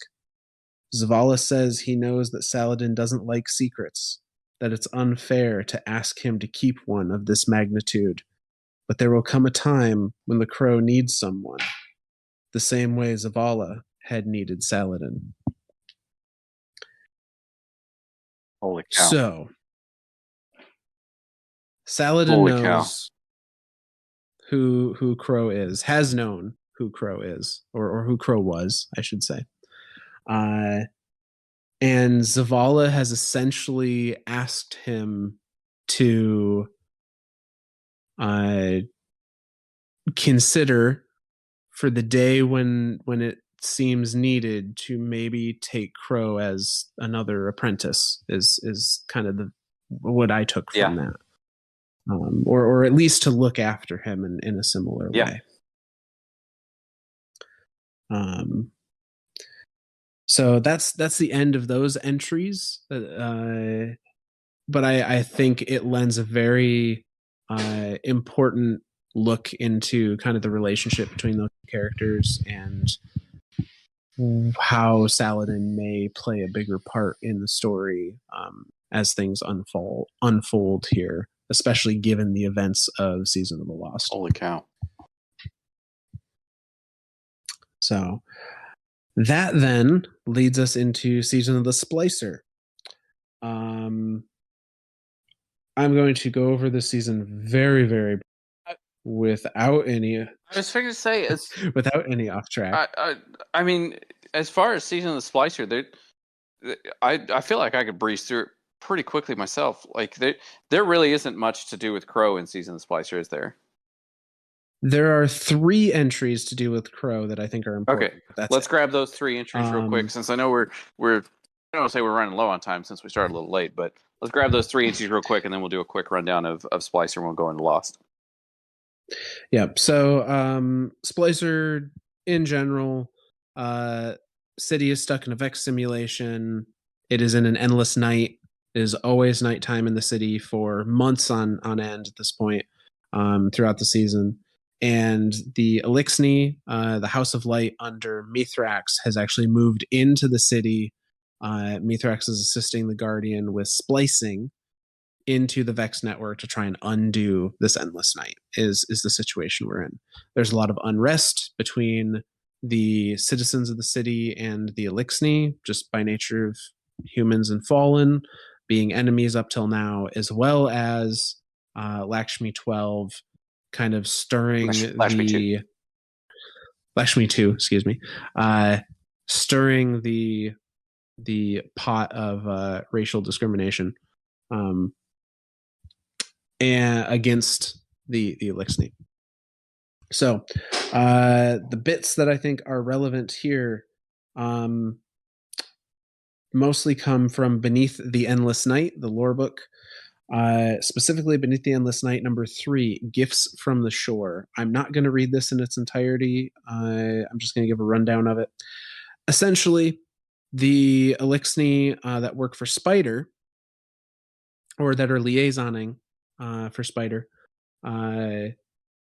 show up with a bunch of goods that came from the shore for the Elixni now living in the city.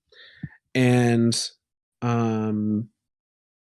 they one of the crates cracks open, and Saint and Amanda are there when this happens, and they're kind of looking through all of this stuff and don't understand why all of these things that are seemingly very valuable are just being sent as donations to the Elixni people.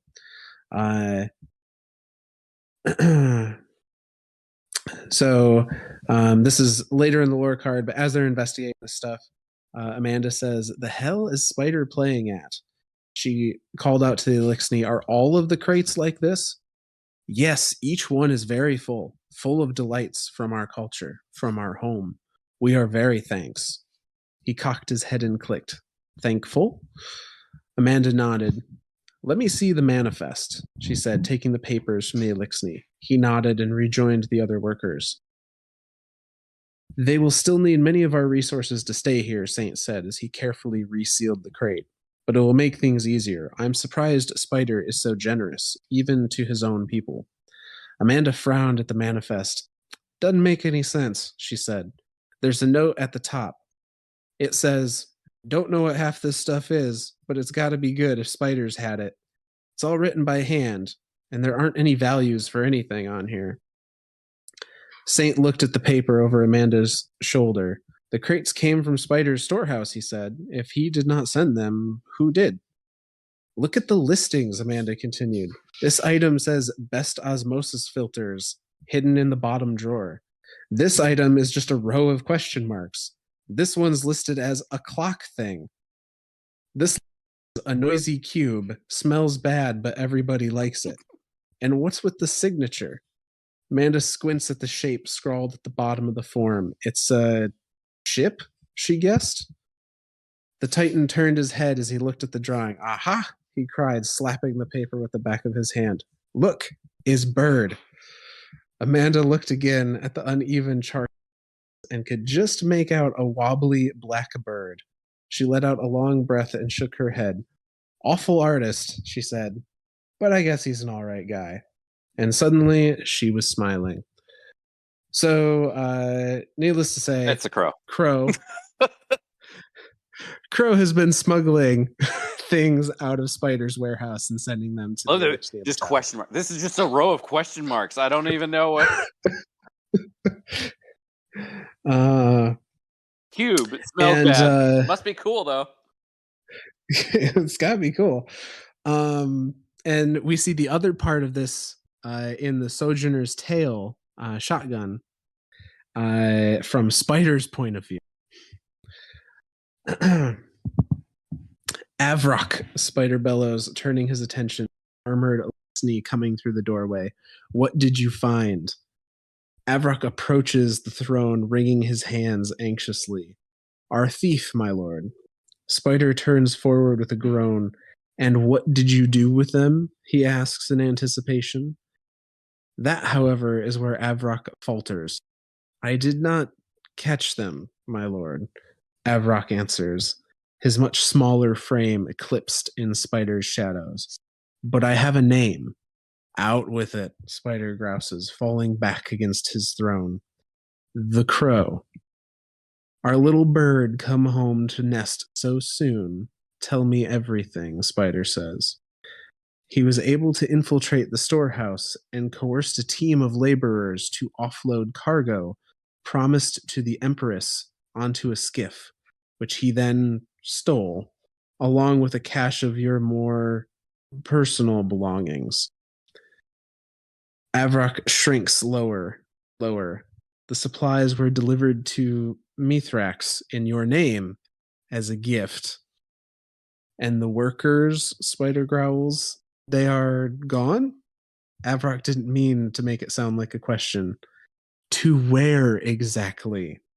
"They left," he clenches his jaw, "with the crow." Spider slowly leans forward again. "For Earth," Avrok concludes. The Baron of the shore throws his dead ghost at Avrok, who ducks away from it. He's taking them to Mithrax, Spider says between fitful chuckles and wheezing cough. He steals from me and gives it to the House of Light? Unbelievable. Though behind the laughter and coughs, there's a hint of appreciation in his tone. The kid's grown a spine. There is, Avrok starts, offering Spider a folded piece of paper. One more thing he left behind. Spider's seal is scribbled on one side. For you. As Spider unfolds the note, Avrok creeps further away from the throne. Inside is nothing more than a crude drawing and a rude missive. That little shit. So that's just the other side of these things disappearing. I'm loving the Crow more and more every day. He's Robin Hood. He's absolutely Robin Hood. Like he's just he's been beat down by life so much that he just wants to see some good in the universe. Like that's all he's wanting. He sees a people in need. He has the means to do it, and damn the consequences. Damn the means of how he does it. Like this guy is living fat stacks, rich on the shore. He could stand to lose a few boxes of shit. Like these Elixni these refugees in the city are just exactly that. They're refugees in an unknown land with people looking at. I know there's a few lore entries of like the Weaver, Achilles the Weaver. There's another one. I can't remember what it is. It might still be the Weaver set, but where like I mean, humans are just shitting on Elixni and just genuinely being pieces of shit to him, and all these guys want is just a home. Like they're literally living in the shadow of their former boogeyman, God and boogeyman, right? Yeah, I mean, they're living in the shadow. They're living underneath the Traveler, being the former god. That like the servitors are literal deities to them. Like they're not deities, but the servitors are meant to be, in the likeness of the Traveler. Them being perfectly supposed to be spheres and the ether providers, and then living in the shadow of their boogeyman, the Saint. Because the Saint went on this huge, and we see that in the season of the Splicer, telling that story of the Saint going on this rampage and just killing indiscriminately, falling left, right, up, and down. Doesn't matter. Women, children, dreg, vandal, marauder, captain, archon, doesn't matter. They're all dead to him. So it's like, and then to have Crow just be like, "Hey, fuck, man, these people just need a hand," which is interesting too, because like when we talked about that when he was older, and Mara looked at him like he's finally found people in the Elixni, and so he's still very much connected to the Elixni as a people. Even he still very much identifies with them in some way. And we see some of their situation in the final entry from Season of the Splicer that Crow shows up in. And this is Beneath the Endless Night, number 5, Sabotage. They planned to infiltrate. Not the Beastie Boys song. They planned to infiltrate the Elixni Quarter and find evidence of aggression. If that failed, they would send a clear message that the House of Light was unwelcome in the last city. Knives tore into banners, noxious fumes filled the air, paint cans rattled, the hum of the machinery around them disguised the sounds of their labor, while hushed voices conferred in terse conspiratorial tones. "I think this is their food," a young woman whispered to her male companion, while warily looking over her shoulder. She didn't see anyone as they crouched by a large ether tank, but she imagined the Elixni crowded together in a nearby. Did they even sleep? A low whistle like a bird call fluttered through the night air. When they looked up, a hunter stood over them only a few paces away, his face shadowed by a cowl. He held his hand cannon at hip level, aimed straight at them. Their co-conspirators, drawn by the sound, gathered in their periphery, mentally calculating their chances. Not a single one liked the odds. Even those who had come armed expected to fight the fallen, not a guardian. The hunter called out in a half whisper, "I don't want any trouble." The young man stepped slowly toward the hunter. "You're on the wrong side of this," he said. "I don't think I am." The hunter pulled back on his hand cannon's hammer with an audible click. Unwilling to test the hunter's mettle, the young man called over his shoulder, "Let's go." In just a few minutes, the block was deserted except for the hunter, who stood alone in the street until his ghost compiled over his shoulder. It chirped with concern. "You wouldn't really have shot them, right?" The hunter hesitated as he holstered his weapon. "They needed to know I was serious, Glint." "But you weren't," his ghost insisted. Wordlessly, the hunter began making his way through the destruction. Someone would sound the alarm soon. He didn't want to be there when they did. "Tell me you weren't serious," his ghost said again. "Were you?" And that is the end of the season of the Splicer relevant. I think in my head, I think of Crow as like Dirty Harry, like, "I've got the most powerful hand cannon in the world, the 44 Magnum." So you got to ask The yourself, Hawkmoon. do you feel lucky? Well, do you, punks? Like, and then all these guys just going, no, nope, nope, nope, Nope. Nope. Nope. Yeah, because from Crow's point of view, if there's at least 7 of them, that's a guaranteed paracausal block. absolutely. And that's if he doesn't have the catalyst. If he's got the catalyst, Yeah. he can get one more. Like, that's, yeah. You got to ask yourself, Pug, did I fire 7 or 47? Joke's on you, I have infinite ammo now. I just dodge roll and it's all back in the chamber. Yeah.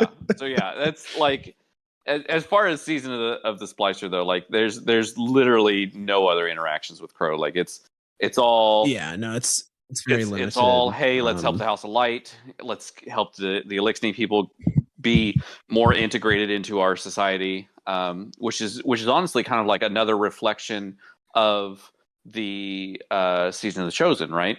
Like for the Cabal to come to our system and be like, hey, Zero Wrath devastated us. We are just looking for a place to be and a place to call home. We know that you are in our eyes the most mightiest thing in the universe because you have bested us at every corner. Why not fight as equals, albeit as like a war council thing?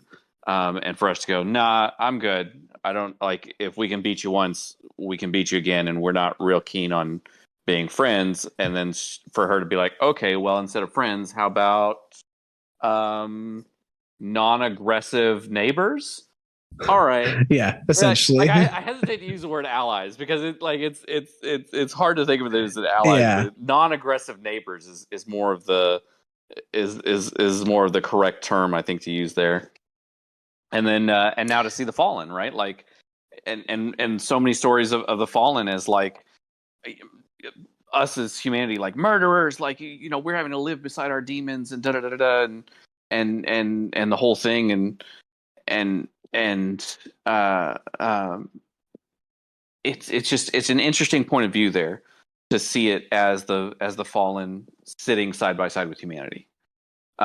It's because now we have two races that the entirety of Destiny we have looked at as enemies, and it's kill them all, and now it's becoming as Crow would put it, the line between light and dark is so very thin, right? Like it's such a gray area now of like who is our true enemy, who is a true ally. Like it's we even thought of the factions, right? Future War Cult, Jaleel, New Monarchy as being part of the city because they were humans. So they humans and an exo. Well, awoken human and exo. Wow, I never realized that either. but yeah, so for them to be part of the city, and now it's like, whoa, okay, yeah, maybe they might actually be bad. Like, is the light inherently good? I hope so. Like, we're starting to see more and more of this gray area happen. Like, it's more and more of this gray area is starting to be, and maybe this gray area has always been there, right? Like, but it's being put more in the forefront rather than just a subtle, hey, light may not be so good and dark may not be so bad. Yeah. And it's more about, hey, maybe light, dark, maybe it doesn't matter. Maybe it's all just maybe we're all just pawns in a bigger game type thing, and we need to start seeing it that way. But yeah. So as far as Season of the Splicer, we unveil Coria through the Vex network with the help of Mithrax, and we defeat her. And as we said earlier, kind of an anticlimactic one. Like the fight was cool. Like I liked it. It was a neat fight. I think as far as thematically it was cool. I think as far as like this overarching, like Quaria's the most powerful Vex. Like unequivocally, Quaria is the most powerful Vex in all of existence. It is the only Vex that could actively use. Do we know if she's dead? Are we convinced she's dead? I'm pretty convinced she is. I know there's some conspiracy theories to say otherwise. I'm gonna stay on the fence on this one.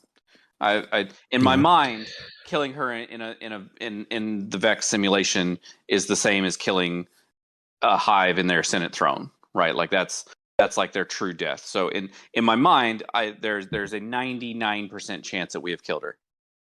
But yeah, there's that 1% that still lingers. That's like, maybe we just killed a simulation of her. But she was the only Vex that could actively use paracausal abilities. She had Taken shields. She had control of the Taken in the Vex network. We don't know if she had control of the Taken outside the Vex network. We have no evidence to support that. I'd like to believe that she could, but at the end of the day, at least for a time, right? I think, like she learned her paracausal abilities from a simulated Oryx. So she may have only been able to simulate paracausal abilities and not actually use them in a real world setting. So that would explain why she could use Taken powers and have Taken in the Vex simulation of the Vex network. But anyway, so for all intents and purposes, we have, I'm going to put this in quotations, killed Quaria. And now we have kind of a new, like, Lakshmi goes crazy, unleashes an assault on the last city with the Vex, opens a Vex gate network with the help of Osiris.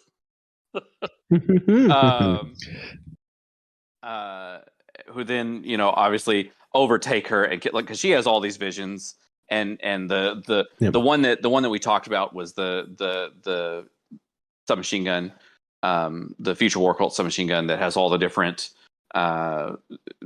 timelines that she sees in her prediction machine, and from a certain point of view, every single one of those happens, right? Like, it's, there is screaming in the streets, there is fallen broken in the streets, there is but none of it is like a definitive, this is what happened. And that's I think that's inherently the problem with looking at a prediction machine and not knowing how it works. Like, you're grasping at straws the whole time. So she gets killed in the attack, and thus the other war factions, or the other, not war factions, sorry, the other factions have been, we push back the Vex, we get through to the other side, we stop the Vex invasion from happening. Everything starts closing in from all the sides. There's the Saint and Mithrax. Go help your people. You are my people. Oh, tears. And then, of course, frickin' Ikora using 2 GD supers of 2 different GD trees in 2 GD seconds. Come on. Yeah, Ikora is a hacker. Ikora's a hacker. I mean, that's why they don't let her into trials. That's literally it. That she can't go into Crucible because she is a hacker. She is actively using hacks and needs to be stopped. This whole time, Osiris is up on the roof, and he's just kind of like arms folded and just kind of watches the whole thing plays out, and just kind of laughs and backs away. And even during that scene, or even during that entire fight, Osiris is like, they're like, where's or Saint's like, where's Osiris? He was right behind me. Like, I don't know where he went. It's just the two of us now. Me, Mithrax and Saint. Can anybody help us? So that's it. From our point of view as the player, oh my god, this guy is sus as hell. Yeah, this really cemented that, like, he there's something up with him. He's actively playing a part. There's lines when we're doing the thing, like, I underestimated you before. I won't make that mistake again. Won't do that again. Why was there a need for you to overestimate? Like, what the hell? What do you mean by that? Like, so there's so much there as far as Osiris and the Vex and the Fallen and Saint. Like, there's a lot there for that. But as far as Crow, not that those few interactions is all we have. Which then brings us to Season of the Lost. To the current season, which is Season of the Lost, and I don't know how we want to handle this. I was going to say, because I probably have roughly another hour on Season of the Lost. Jesus Christ, are we going into a 3-part episode? Is this happening? This may be a 3-part. Is this happening? Did I derail us too much that this became a 3-part episode? I want to say that's the. I'll accept the blame for this. It's a reason. That's fine. But no, because I have the Eternal Recurrence Sparrow, the Wayfinder's Compass, and then a number of pages or a number of entries from the Ripples lore book. Yep. Wayfinder's Voyage, as well as the in-game interactions that we have. We still do not have the final entry for Ripples. It is out there for people that want to read it. I did not include it in my notes, though, because spoilers. Right. Have you looked at it? I seen bits and pieces of it without meaning to. Nothing that was revealing, though. Okay. So then I will. I'm stay still in the dark. very much in the dark. I will stay underneath my rock. All right, let's turn this into a 3-parter then. That's happening. Yeah, I think can easily get at least an hour out of Season of the Lost. Oh, trust me. Probably more knowing us. Trust me. So. I will derail the piss out of this.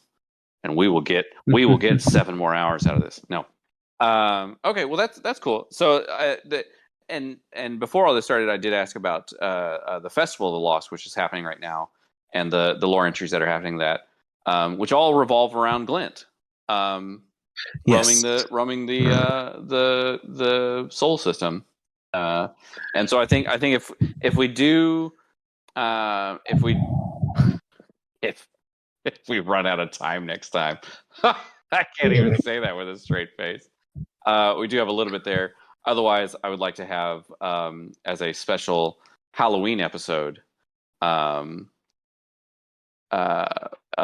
Festival of the Lost on that Monday after Halloween. So I think that might be our plan moving forward. But I do say we had a little bit of bonus content that we were going to include in this episode. Some of the bonus content that I was referring to applies to the Season of the Lost. So I can put it a little bit here as kind of like a teaser for next time. We look at the Cabal and the Fallen now as like there are still Cabal and Fallen enemies in the system. Every single one of those that we're coming against are either mercenaries or non-followers of these main houses of Keitel and the House of Light. And Savathun mentions this at one point in time, like, you look at enemies and it's not such a, who really is the enemy here? Like what the God, I can't remember the exact wording she says, but it's basically the effect of like, the definition of enemy is broadening now, or it's not so definitive anymore, right? Like obviously you have members of the Cabal that you're communicating with. You have members of the Fallen living literally here in the city. So it's an interesting thing there to think of the races of the Destiny universe, of all the races of the Destiny universes, there's only 2 that were truly fighting as a whole, and one of them's just by proxy, just because they like the Vex. I still believe them to be just a proxy fight.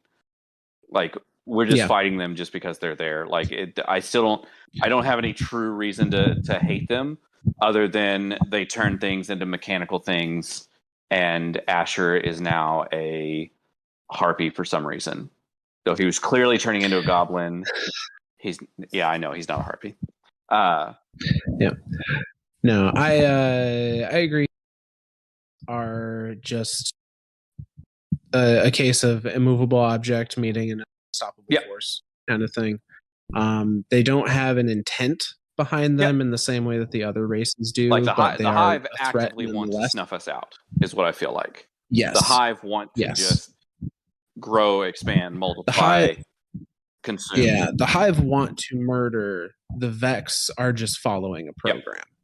So that's where I see, like, those are our 2 true enemies, and like the Darkness, we still have so little interaction with the Darkness, and it's funny too, because like the first big reveal of the Darkness in the solar system was during Shadowkeep, which is now almost 2 years old. Mm-hmm. Yeah, like, holy shit! That was the first time we saw a pyramid, and we went through all of Beyond Light expecting all this Darkness stuff, and we got some, but we still have no fucking clue. Not much. Yeah. Some of that is because of Savathun. I think so. She very directly and very deliberately messed with the Darkness's ability to communicate. Interference mission during Arrivals. Yep.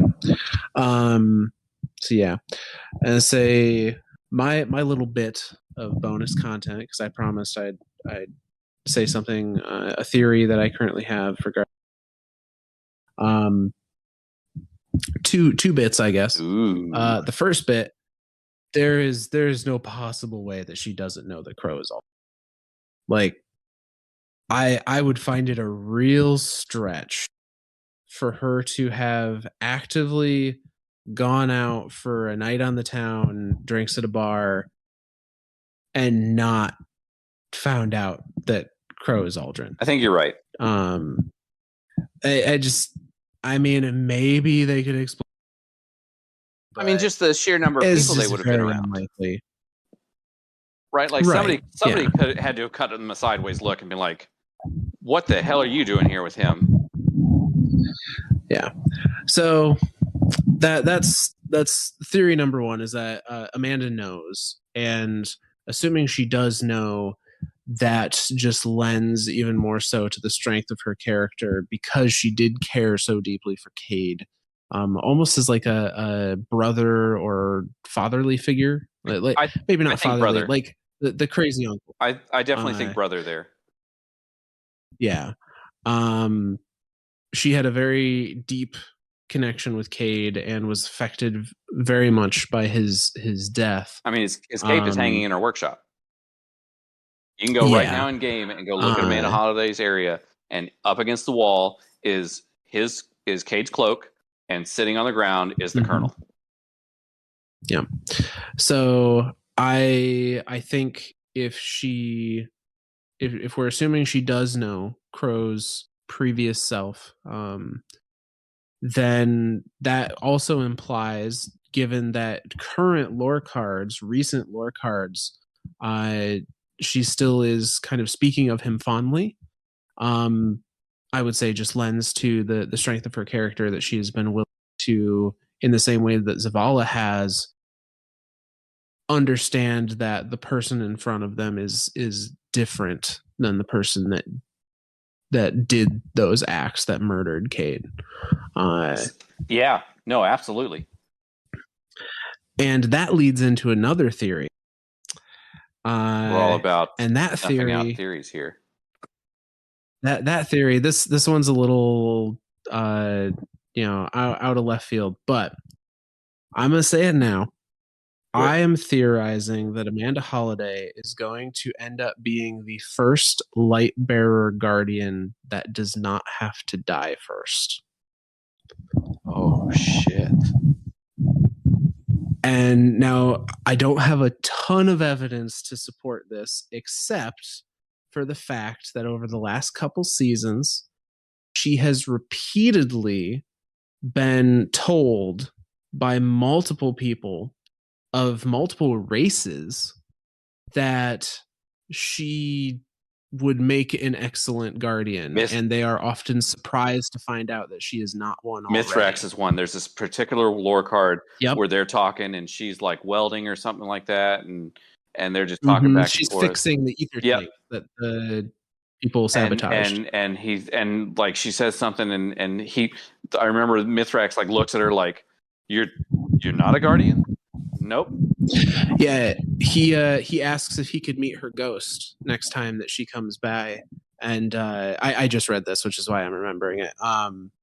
He asks if he can meet her ghost next time that she comes by to help with things, and she says, I unfortunately you can't because I still have a pulse. Yep. I'm still all human, and he is shocked, genuinely shocked by that. I mean, because she rolled in balls deep with her shotgun at that final scene when it was just, you are my people, and she's just like, pa, get some, like straight up, like just total badass, like, yeah. So we have seen Mithrax say that she assume that she was a guardian. We have seen I believe it was Saladin say something, commend her courage and her strength. And maybe most telling of all, Osiris, or Savathun as Osiris, has told her that she would make an excellent guardian, though she probably wouldn't enjoy the barrier to entry, aka needing to die to be resurrected. However, we know that Savathun, as Osiris at that moment, has been planning a way to, by nature of what we've seen in the Witch Queen trailer, has been planning a way to wield the light, either A, without dying, or B, without losing your memories of who you were previously. Shit. And she's already proven she can do that, which we'll get into more with our discussion for the next part. I am starting to see some stars align here for Amanda becoming a guardian, either without having to die or being the first guardian to retain full memory upon resurrection. Interesting.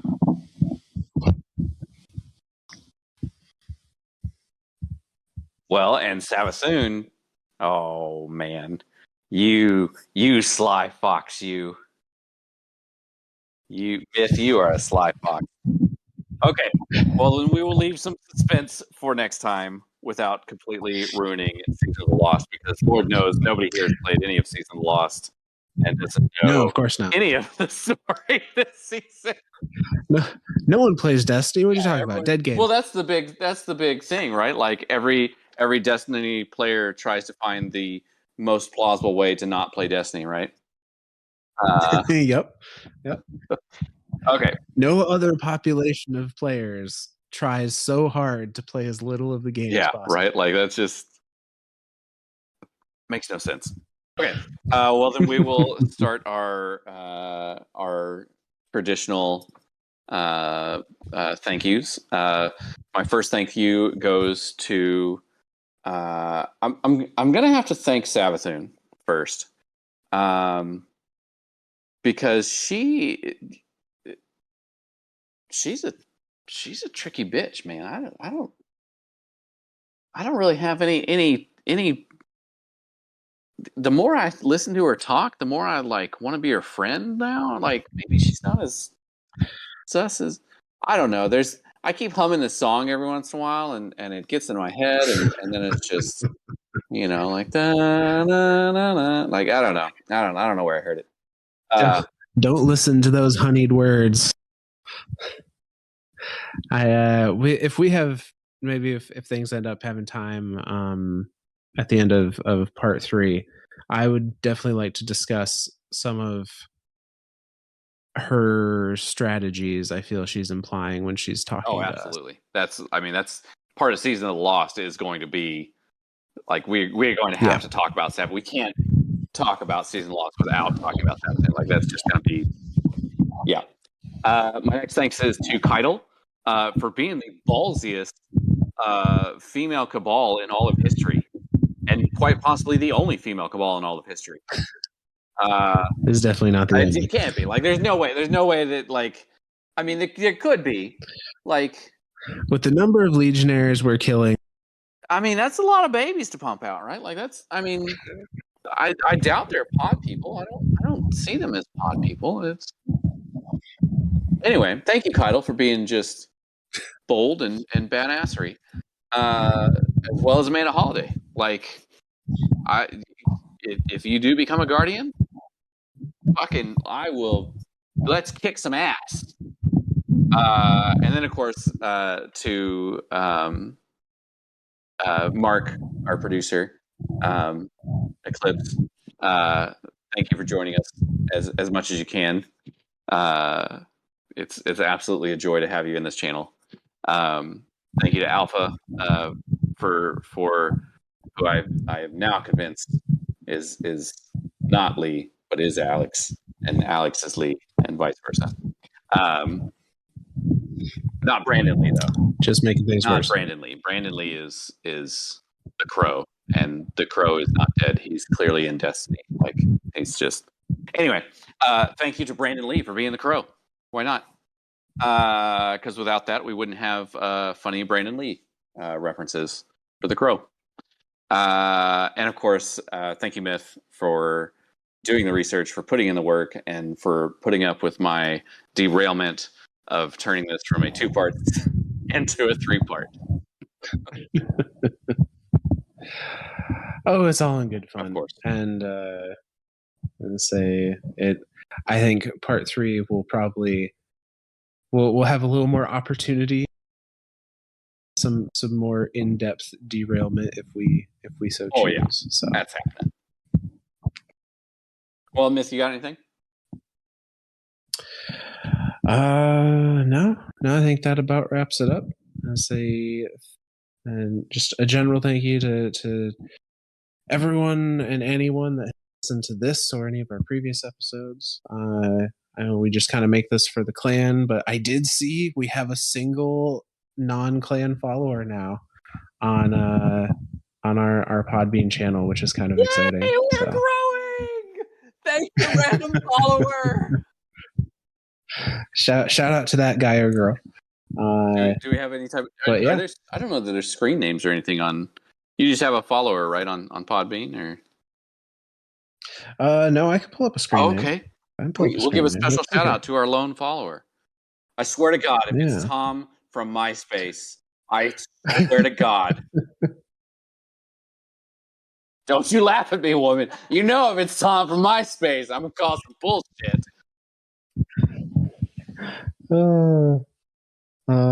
So let's take a look here. Suspense building. Suspense is building. Donatello. Michelangelo.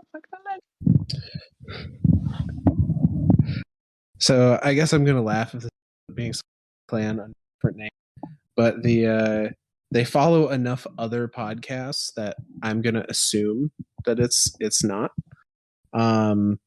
But the username that they have deemed themselves under is Coon Walrus. Oh. Okay. Well, thank you, Coon Walrus, for following us. So, shout out to them. Yeah. And then, of course, Stinky and Eclipse, who are our other followers. Yay, Stinky! We know that Alaska isn't a real place. or a real time zone or timeline or anything. We know you're not real, but that's okay. You exist in our minds, and that's what matters. So, all right. Well, with that, I think this was the end of episode 13. Sweet. Thank you all for joining us, and we will catch you next time.